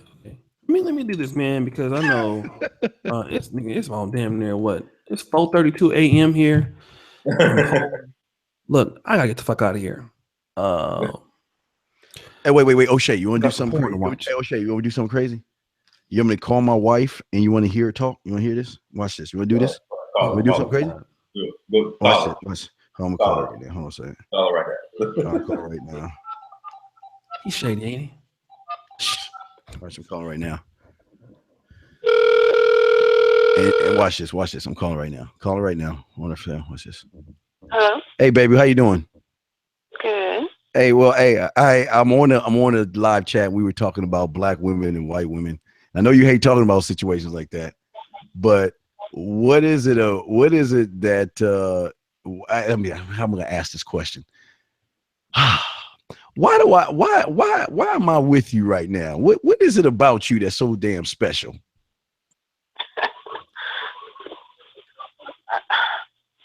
Well, because I treat you with respect. I don't know. You love me because I treat you right. I'm not sure. You're not with me because I'm white. You're with me because I treat you right. Yeah.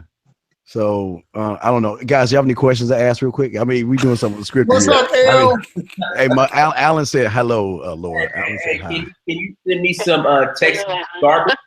Like you my address? Send me some Texas garbage. Texas trash. Texas trash. Yeah. Can you send me some Texas trash? Well, hold on. Let me ask I am. Anything want to ask O'Shea? I mean, they can't hear you, babe. I got to ask the question. Anything, O'Shea? No. I don't know. Hey, okay. Okay, let me ask you a question, Laura. Let me ask you a question. Why do black men date out of their race? Oh God. Yeah. It's a loaded question. I know it's a little question. Yeah.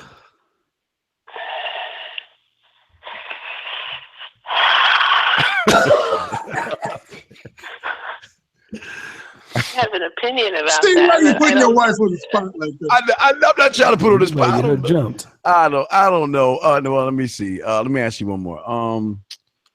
Wait, watch this. Okay, tell everybody, what is an unbirthday gift? What is an unbirthday gift? Explain that to them. Well, it's when you're having a celebration for the birthday child, and then the other children get something small so they don't feel left out. Told you guys. Y'all didn't believe. Yeah. Okay. I don't know. O'Shea, anything? I know you get O'Shea. Anything? I mean, you've been asking all these damn questions, O'Shea. You ain't got no question. I think you're proving your point right baby, now. Hey, baby, you know what O'Shea had the nerve to say? O'Shea, like, I want my own L. O'Shea had the nerve to say that steak that you cooked me was bloody. Man, can you believe he said that? Was bloody. Yeah, man, come on, man. Come on, baby. Can you believe he said that? Is he like well done steak? Yeah, it was well done. When I first met you, you liked well done steak. Then you grew up a little bit. Yeah. Broaden your horizons. All right. Well, I don't know what else to tell you. I don't know. I just thought I would do something different because they just want to know why. You know, I know it's not because you white and everything, but I love that white though. I'm just playing. No, I'm just playing with you, baby. No, I'm just playing. No, I'm just saying. I just thought I'd have you on to kind of, I don't know. Wait, hold on. Just real quick. Last thing, O'Shea. I know this is O'Shea's show. What is the duty of a wife? What should be the duty of a good wife? There you go. Let's hit that last thing. What's the duty of a good wife? Well, you should help take care of household, the children, your husband. You should let him run the house, but you're the right hand person supporting him. Okay, well, all right. Oh, all right, baby. Well, I'll be in there a little while. We wrapping this shit up, so I can be in there a little while. Okay. Okay, honey. All right.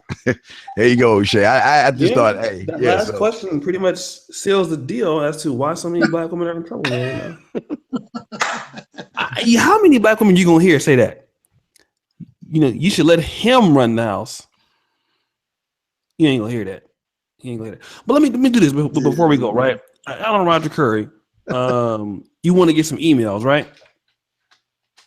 Yeah. Send me and email it, send it to you if it'd be easier, more convenient for them to send it to you, or they can send it to me directly. But yeah, I'm willing to give away 3 of my newly updated versions of the Mode 1 ebook, and also up to 3 audiobooks.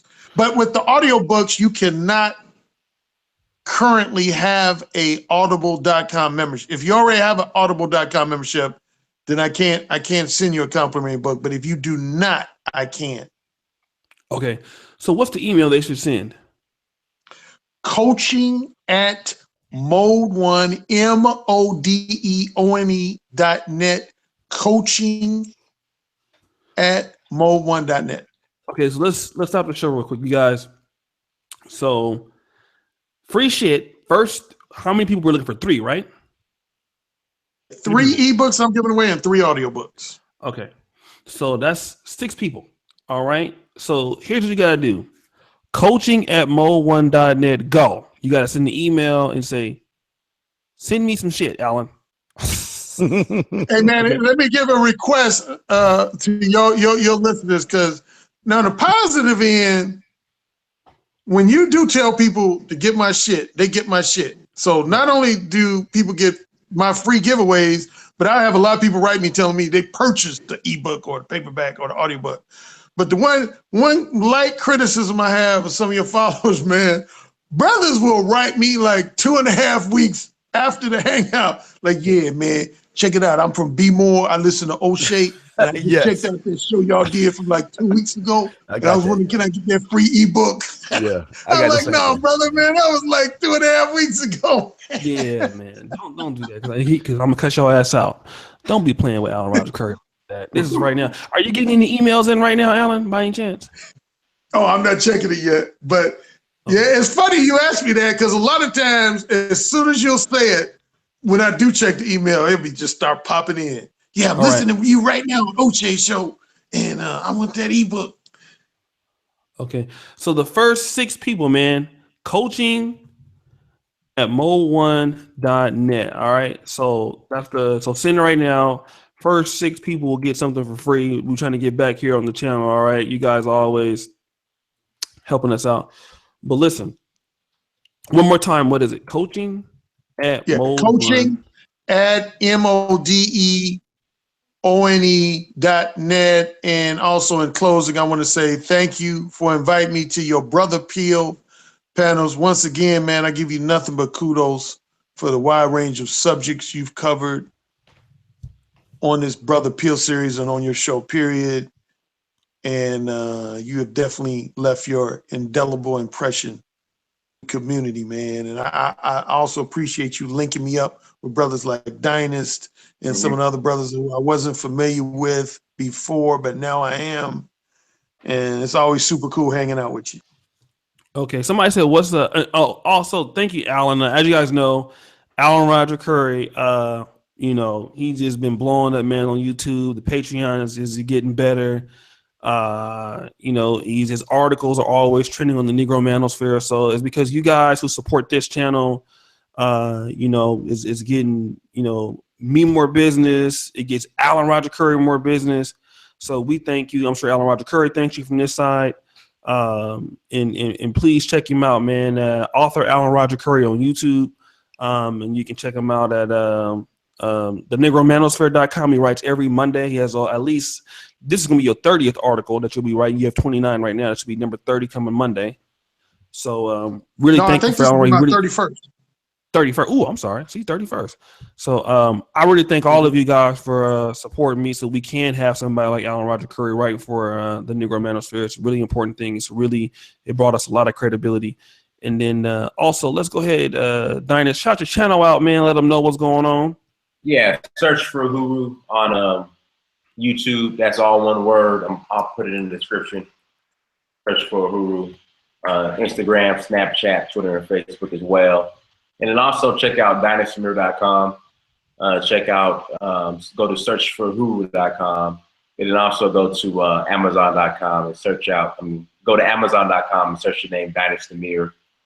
And all my books will pop up as well. But make sure, you know, especially on Instagram, search for Huru, because, you know, I'm releasing It's called Africa Personified. And traveling to Africa, throughout Africa, the past 5-6 years, I have thousands of photos. And I was planning on doing a book, which I'm still going to do. But in the meantime, I'm just really putting all the photos out on my Instagram page. So search for Who on Instagram, check it out, add me, like the photos, and all that good stuff. And once again, O'Shea, thank you for allowing me on your platform. And I enjoy chopping it up with brothers like Steve and Alan as well. All right, we're going to do our thing tomorrow, as we always do on Sundays. And last but certainly not least, Steve the Dean, a.k.a. call his wife live on the air.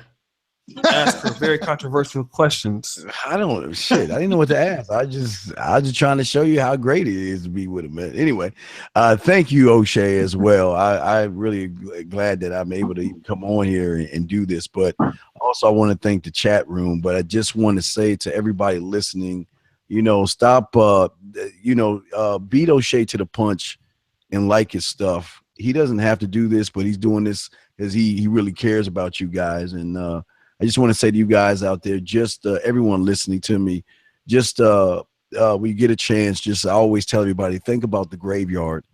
And everybody in there had one thing in common, and that's the fact that they thought that they had tomorrow coming to them.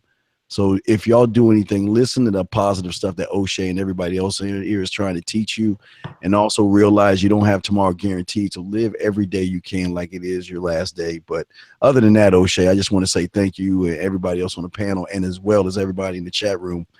We all have nothing but love for you guys, and we appreciate you all. Right. And thanks, Steve. Like I said, LMAO, Gypsy, you need to go ahead on and put that Facebook link down there, girl, so I could thirst your inbox real quick. Did you see that video I did, Alan, about thirsty Facebook messages? No, I didn't see that. I gave a guide how you thirst on Facebook. Did you see it, Dynast? No, I have not. If you seen my video that I just did of how to correctly thirst on Facebook, press 1. If you guys saw that, it's a classic. Well, shit, damn near every video I drop is a classic. So I'm just saying, there you go. Any two media I do drop that ain't a classic. Well, I'm just saying, my shit be good. But I told you how to thirst on Facebook correctly. I had dudes that was doing it right there. It was working. Gypsy, yo, cute ass. Hold on, my girl might be asleep. But listen, you drop your Facebook down here. I will thirst the fuck out of your inbox. I'm telling you, I will say so much non-sexual thirsty shit to your ass. Let me just give me 5 minutes in that thing, girl. I don't give a fuck about you screenshotting that shit. O'Shea, what's going on? Since Alan's telling stories, I just want to say something real quick. Alan used me to make a fat black chick play with her pussy. He did that, right? Wait a minute, hold on. Yeah, he used me. Yes, I'm gonna put him out on Front Street. Yes, there's a fat black chick that didn't like me. Okay, Alan got on the phone with her and made her play with her pussy and said that she would suck. What was it? Suck my dick, Alan? How you ever did that shit? Yes, Alan did. Man. Yeah, with a fat black woman. Yes. Wow. Just want to let you know the skills of them. Yeah. So. Well, I mean, it's better than fucking them because I sure used to fucking all the time, man. But y'all gotta this chick, real quick, O'Shea. This chick was saying, so I hate Steve D. Williams. I hate his show. I hate listening to him. He's misogynistic. Oh, God. She whined about him. I listened to it. Then about the third time she did, I said, why the fuck you keep going to the show then if you hate his shit? She said, I don't know, because I said, shut the fuck up. She said, Alan, I said, shut the fuck up. I said, you know what I would do? Because Steve is my boy. Invite him into the room and give him permission to just fuck the shit out your mouth. And you would suck that dick, wouldn't you? She said, Alan. I said, say that shit. You always complain about him. Say that shit. She was like, okay, I was suck his dick. I was suck Steve's dick. I was suck his dick. I was like, I know you would. That's why you keep listening to this show, because you want to suck his dick. Say that, bitch. You know you want to suck his dick. She said, okay, I do. I want to suck his dick. I want to suck his dick. I was like, you stupid bitch. You always whining, complete see this, see that. You know you want to suck that dick, bitch. And that's why I said take the trash. Oh my god! How long ago was this? This is probably at least 6-7 years ago. Man, y'all niggas crazy, man. Nah, it might be more than that. I think that was like 2009. So you talking about like 8? Yeah, that was like 8 years ago. Oh man, y'all crazy. All right, listen, man. Someone had put you on timeout. Hold on, who's this? Mrs. Is she like she might be kind of thick on accident. Look, yeah, stop the show. Look at her. Thick on accident. Maybe one of them little Janet Jackson that poetic just braids. Hey, they sitting on something. I know. Shit, oh my, train's going off the tracks. Yeah. Shay, where you come up with this off the cuff humor you get, man? I was listening to you said something about catching herpes through the air, dude. I've never heard that before. Yeah. Just when you get roasted in school, man, you gotta be quick. Hey, Alan, I would say this: like, if you only knew our mutual friends, then you would understand how the random humor where it comes from. Because if we were to get me, O'Shea, Boobion, and Kyle and Rodney together, we could go on tour. Now I'm not that funny, but between Kyle, our homie Boobion, our homie Rodney, and O'Shea, they could be the kings of comedy. I mean, we would be joning and laughing all day from morning to sundown. So that's where it comes from. You just got to see the cats we hang out with, man. They're funny as hell. And I believe it because I was telling O'Shea, see, when I first met O'Shea, he was real serious with me. He's like, hey, Alan, how you doing there? Yeah, good to connect with you. Hey, I heard you're a good writer, and I want you to write for a Negro Man. So, because I thought he was serious, honestly, that's when I wasn't paying attention to his podcast, man. And then one day I said, man, let me check out this brother O'Shea, see what he about. And when I saw his sense of humor, man, combination of his passion and his humor, I was hooked. I said, oh, I love this young brother right here. This brother, I mean, when he started snapping on his chat room people, dude, I was over here. My stomach was hurting. Alan, what was that one I called you? What was the one I called you and we were laughing? I was telling about O'Shea. We was dying laughing on the phone. What was that one he was talking about? Oh yeah, we was listening to his show on the phone together because Steve called me. He said, man, "Good jump on O'Shea's show right now, man. He is killing me, dude. He's killing me." And we was just listening. We was just rolling. Oh man, yes. Laughing our ass. And this I just want to say, this is how you get pussy, Alan. See, this is what I'm talking about, guys. You don't have to look good. And I'm not judging O'Shea ugly motherfucker. I'm just saying he's funny. Funny, it opens legs. Witty opens legs. So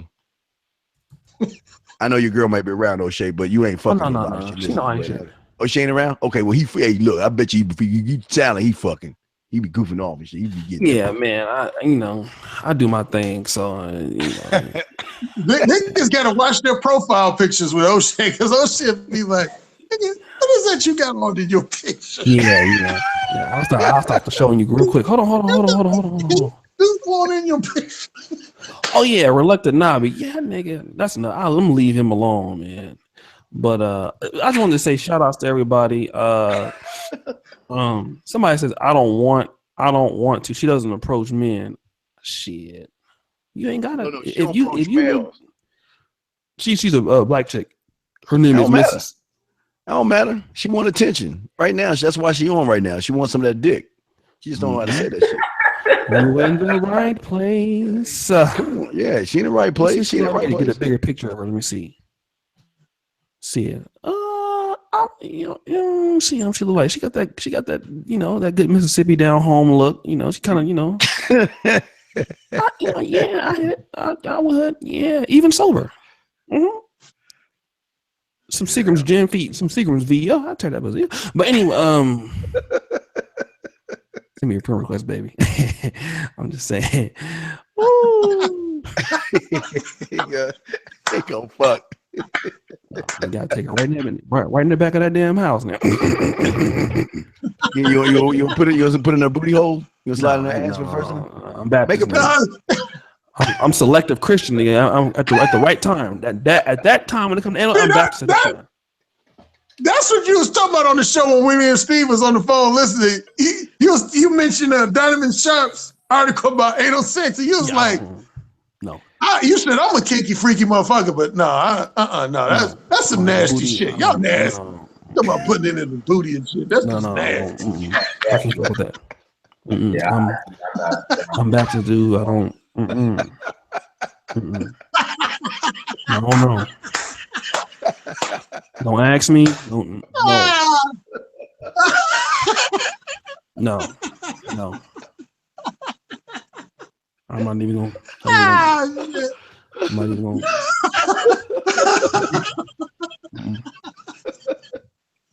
I just thought Dynast, you don't roll that way either, huh? Nah, man. No shoot action at all. No, we don't.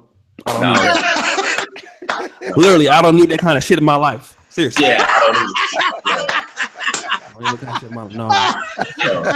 That was good. That was quick with it. That was good. If y'all niggas want to do that, man, then more power to you. But some of you niggas won't. Some of you niggas too freaky. Yeah, that's why y'all be coming up with. That's why some of y'all breath be stinking, man. Y'all be eating the booty like groceries, man. That's why I can't. Some of you niggas breath be stinking. Breath be so bad you can smell bad during the text. Your text messages be stinking, nigga, because you be eating booty like groceries, man. I can't. Some of you niggas nasty, man. This is. Some of y'all lead with that too, man. I see some of you dudes on Facebook, man. Girl, you so fine. I'll eat your booty. I eat your booty, girl. Let me eat your booty. Look at that big some booty, dog. You look at that pussy, you slid down a little bit like damn. I think my girl was playing around like that one day. You gonna eat my booty. You gonna get the fuck up out of here with that shit. Send your ass back home. You ain't gonna be sucking. I ain't eating nothing. I don't eat no booty. No, don't play with me like that, man. And I get real offended. That's how you said on that show, O'Shea. You said something like, you said, hey, I ain't really religious, but when it comes to 806, I'm a born again black Catholic. Oh, yeah. I'm ready to convert to Jehovah's Witnesses or whatever, man. Put me in any kind of religious sect you want. But anyways, listen, y'all. It's 5 o'clock in the morning, and I ain't gonna be talking about too much more booty and shit. So I gotta get the fuck out of here. My bladder is messing me up. But I want to thank everybody. Dynast, you want to do a show again Sunday? Yeah, I'm down. Of course. We always do. Me and Dynast always do a show on Sunday, so we always get on here and chop. Dynast and Steve might as well just get logins to my channel and just start doing shows and goddamn stuff because they be over here all the damn time. So shout outs to them. Shout outs to Alan Roger Currie. You three guys, man, the whole, I remember when I hooked up with Dynast, man, it's like this whole black manosphere thing has really changed from dudes who are Pan-Africanists, from dudes who are dating coaches, man. I remember back in the day, it was just me, Angry Man, Obsidian, Ringo, and Minister Jap talking about hoes. Now, that's what it was, man. Now, we just tag team roasting bitches all day. Now it's better. It's better, man. It's better because we got more higher caliber people than it was just us. We was okay, but now we have your Rom Wills, your Lucarios and stuff. Man, it's more balanced. It's a better kind. Donovan Sharp, So I really thank you guys for bringing balance to the game. And let me just say this before I gotta say this, man. I was kind of offended the other day. Me and Alan where Obsidian said that he's the reason. Oh, I gotta say this. He says he's the reason why I make so much money and Alan Roger Currie makes so much money on YouTube. I'm gonna let Alan just close this out real quick because we can't just be on here at the same time and not say anything about that. So Alan, what's your response to that? Well, hey, God bless the young brother, man. Bullshit. I preface it by saying I have an ego myself, that comes out and reveals itself. But your boy Obsidian, yeah, his ego has a way of finding a way to flatter itself. But yeah, I saw that comment where he did make a comment because somebody brought up the hangout we had where it was me, you, and Angry Man, and it's titled "Why Is Obsidian So Obsessed with Alan Roger Currie?" Yeah, still getting And views. somebody brought that up, and his response to it was their financial. I'm the one who made their financial success what it is today. Mm-hmm. So I don't know why they would criticize me, because they are where they are today because of me. And I was like, I told Steve about it. I said, man, will you believe what this nigga said? Now, here's what I will say in his partial defense. I did not know what patreon.com was actually until Obsidian told me about it.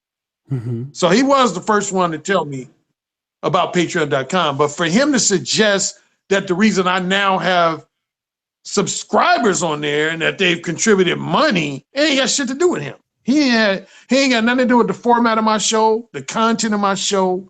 So I don't see how he could have the audacity to take credit for the financial success of my YouTube channel. That was kind of mind blowing to me.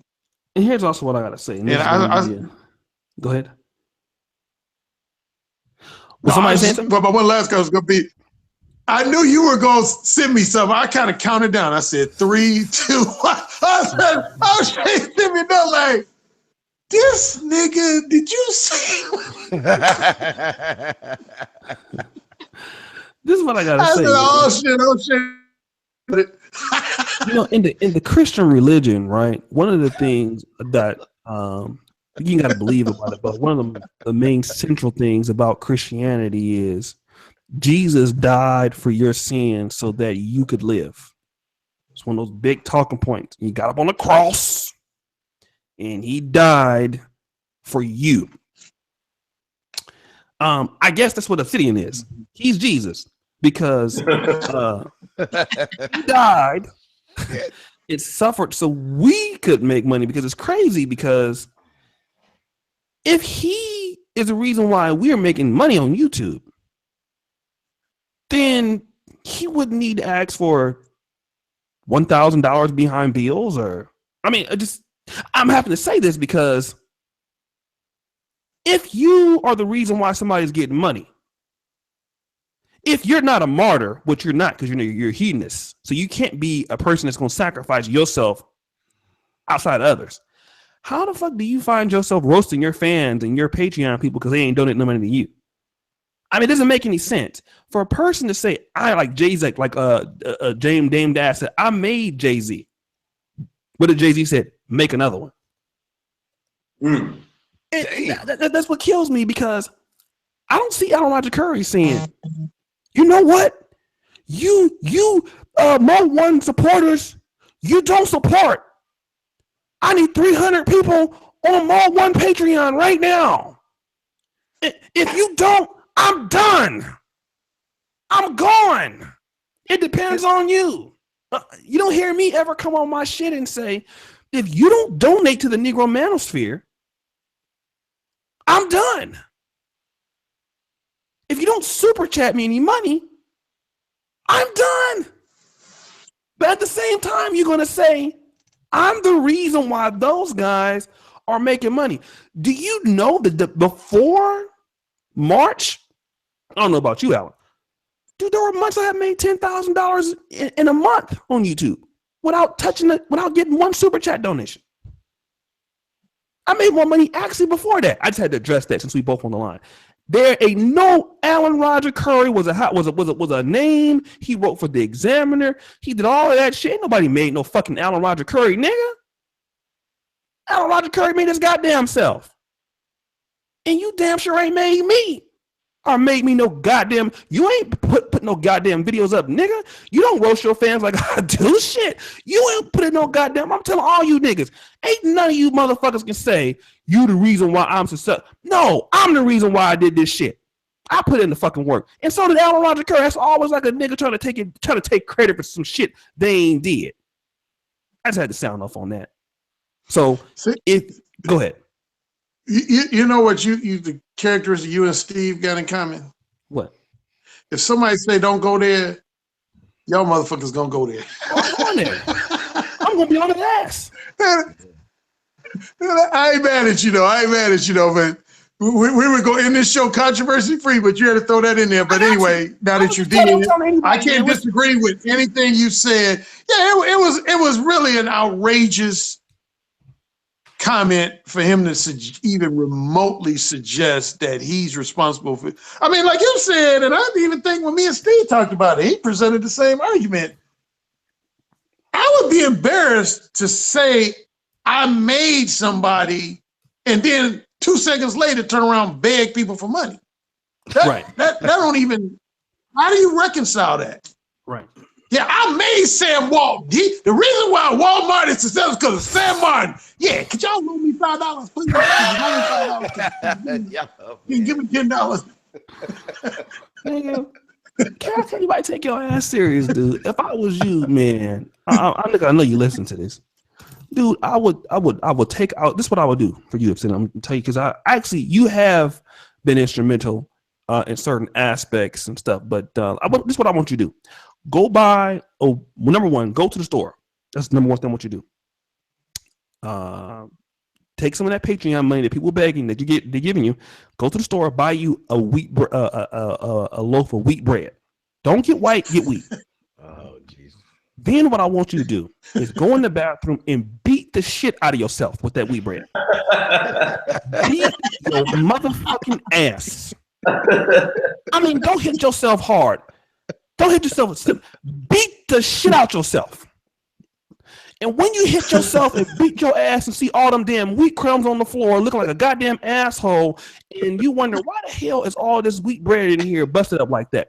That's exactly how we feel when you say some stupid ass shit like that. Oh man.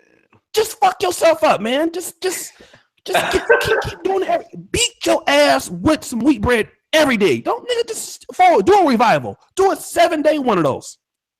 You know? And then leave all of that wheat bread and then come back and ponder why all that fucked up bread is on the goddamn ground. Ponder that. And then that is what we think when you say some stupid ass shit like that. I don't know if you want some attention, but you got something from me today. You're going to get some. You're really going to get some. So you keep saying stupid shit, you're going to get some from me. Trust me. I got time for you, nigga.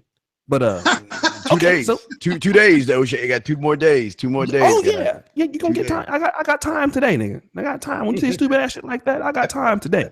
Trust me. I'm one of the baddest niggas over here in this part of YouTube, nigga. I got time, nigga. I got time today and tomorrow and the next week. Now, you know, O'Shea. Oh, I'm sorry. I mean, go ahead. No, go ahead. I'm done. No, I was just gonna quickly say, I ain't gonna lie, I felt a little vindicated because O'Shea had told me, I mean not O'Shea, Obsidian had told me that he was all about black female fuckery and he never wanted to talk about what was wrong with black men, but yet that podcast, all he did was dog out black men.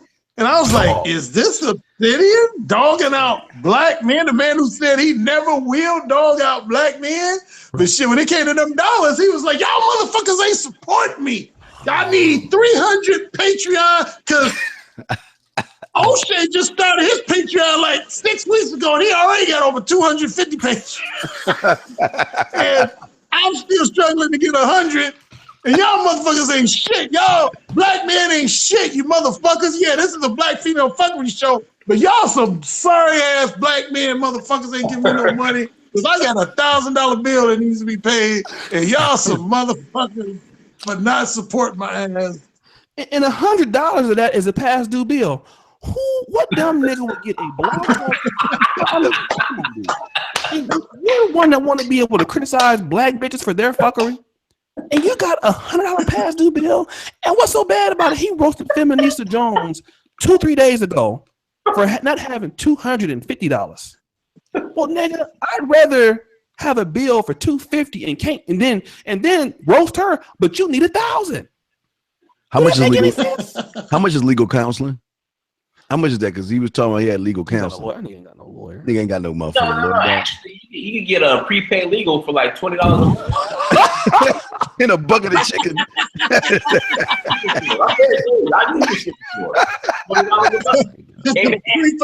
heard that term in a while, prepaid legal. That was a hustle for a minute, though. I swear to God. Yeah, that was. $40 a month. Oh, Swear to shit. God. Give you all the confidence you want. Oh my God. Yeah, man. But you know, I ain't trying to start no beef, man. But I'm gonna just call the shit for what it No, is. you started it, O'Shea. You started it.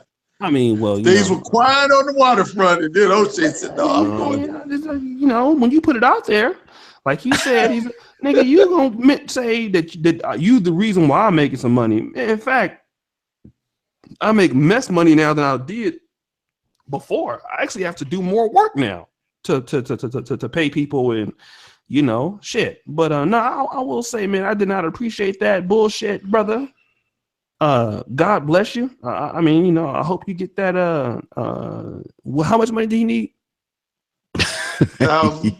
I'll tell you what I'm gonna do. I'm gonna send a nigga $1 right now. So he need $999. Man, send that nigga a penny, dog. Send him a penny. Yeah, I'm gonna just send him a penny every day. Send him a penny. Yeah, send him a penny, dog. Send him some Texas trash, man.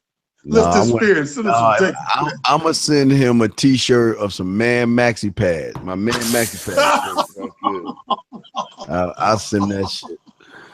But they got some, you know, I saw some on infomercial with his cane. They got these little, you know, little circle balls. You put tennis balls on his cane. So I think I can donate. I think before tennis balls to put on his cane so he can make it, man. I just want to do my part. You're wrong for that. Why ain't wrong? You're wrong. I want to do my part. Hey, look, man. You know, I'm trying to help the blue collar. Hey, man. Shit. Oh yeah, nigga. A shout out to ABL, man. Yeah, nigga turned 9. Nigga, if you niggas don't give me my $5, nigga. I'm like, dude, if you are $1,000 in bills, that's nobody's fault but yours, family. Like I said, dude, a lot of these dudes been, you know, when it comes to taking their own personal frustrations on because it's the free market. Well, nigga, if people don't want to pay for your shit, they don't want to pay for it. That's just what it is. There you go. Yeah, you can't get mad. Do you like Alan? Do you hear me or Steve or Alan Roger Currie say you niggas ain't paying for my shit? No, no, at all. All right, I'm just saying that my whole thing is my shit was that, you know, I was gonna find what was this .com that I say Alan what was that shit? The voice of the everyday brother. Yeah, I was gonna buy that fucking .com just to say I own that shit, just to be fucking with him, because you know what, it just. You know, you sit around and, you know, this is what Alan and I do for a living, but you want to talk shit and you driving all them young men down the pathway of being, like you said, we talk about the black women. Black women are doing this. They're rubbing their hands right now because everybody listen to O'Shea ass, listen to that goofy ass, I'm a fucking asexual victim. Them black women going to eat them bitches up, man. Yep. Yeah. Yeah. But anyways, we don't have no problem. I just had to say that since he had mentioned us. We're gonna keep doing what we're doing. Again, you know, thank you. I know a lot of us have similar fans, so you know, ain't against. I did say fuck his 6 fans though on that one. He said 6. Come on, man. It is a 6. Oh, shame on. He said 6. So I'm just saying, nigga, and there's nobody over here that made me. You know, I just want to let you guys know that, nigga, I work very hard at what I do. I work in, Alan Roger Currie's worked hard writing and building this up. Steve worked, Dynast, we all work hard, man. So, you know, for somebody to say they're the reason why somebody making money and you can't make money for your goddamn self, that's sad, bro. You know, to even say that, how can you teach somebody some shit and you're not doing it? I mean, you can teach me to make some money and you talk about low IQ in the black community. How dumb can you be to teach somebody how to make as much money as they are making and you can't make no money? That's stupid. Dynast, I gotta ask you, man, since you know O'Shea for a while, man, is this no? Because he cracks me up because he was so mild mannered. He was just like, "Yeah, we're about to close out the show. It's been a great show, everyone. But let me just add this one tidbit at the end of my show." And then he just starts roasting us videos. So is this O'Shea? This how he always been, or is this something new, man? No, you know, this is bipolar shit, man. That's that crack baby stuff, man. My daddy was smoking that shit, man. So I'm saying I didn't know O'Shea growing up in Sacramento. It's just we had the same mutual friends. But the friends, our mutual friends, I'm telling you, our mutual friends are probably, if not as funny, probably funnier than O'Shea. So I'm not surprised Because again, the people we hung out with, like our best friends, Bubion and Kyle and Rodney, they're the same way. Like I said, we could literally be up 24 hours. I don't know about funnier than me, nigga, but yeah. You call Bubion right now, ask him who the top 5 funniest niggas you know in your life right now. I guarantee he gonna say O'Shea. Then it's gonna be like Kevin Hart or something like that, you know. But nah, I have a fun growing up. When you grow up in a poor neighborhood, ain't nothing you can do but laugh because you ain't had enough to do. You know, I grew up, man. I told you, man, my dad was on drugs and shit for a few years. That was funny every day. Well, shit, he was on that shit. I didn't see him for a week sometimes. So I'm like, hey, nigga, you know, hey, I'll be right back, youngster. Nigga didn't come back for 4 or 5 weeks. That nigga will be on that shit. See, because what you did, O'Shea, that was the podcasting equivalent to some Vito Corleone shit. Because Godfather, man, he never raised his voice, but he'd just be like, you know, go there, shoot him in the head. And you was just all cool, calm, collected. He was like, hey, man, this is a great show. That's that bipolar shit. Y'all gotta pray for me. But listen, man, shout out to everybody in the Manosphere. Shout out to the guests we have. We'll be back on tomorrow. With a great topic. Shout out to Steve. Man, Steve has been on here what did I say about Steve, right? Because Alan is busy, but Steve, he's busy too. But think about Steve, if I ever say, let's do a show. Hey, let's eat, bro. Let's go. And Steve read his messages quick on Facebook.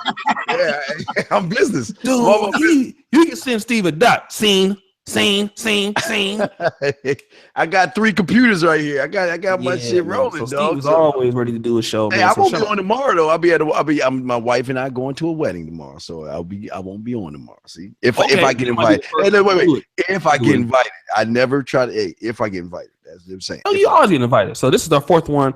Brothers Pill podcast number 5. We'll do another show. But anyways, man, I'm gonna get some of this chicken and shit to go in here and lay down. So thank you guys for what you're doing. Shout out to everybody. Even shout out to Obsidian. Hey, player. All love, dog. Dirty dog. You go. All love, man. He get that. It's all love, dude. You get supposed to do. You still doing the new Manosphere. You still be getting paid. So you would need 1,000. You need like 800. You know, I'm just saying, man. You need to fuck it up. Oh boy, you are. Now I'm giving money to somebody else. But anyways, man, shout out to everybody. Angry Man, Minister Jack, Ringo TV Raw, Search for Uhuru, all the brothers in the Manosphere that's coming up. Before. Oh man, King Riches, shout out to him. Wake the hell up. Shit, man. Everybody, all the moderators, Paul Gilmore. All right, so we out, man. Me and Dynast will be on tomorrow. I'll be doing every Sunday. Peace out. Oh, shit. All right, man.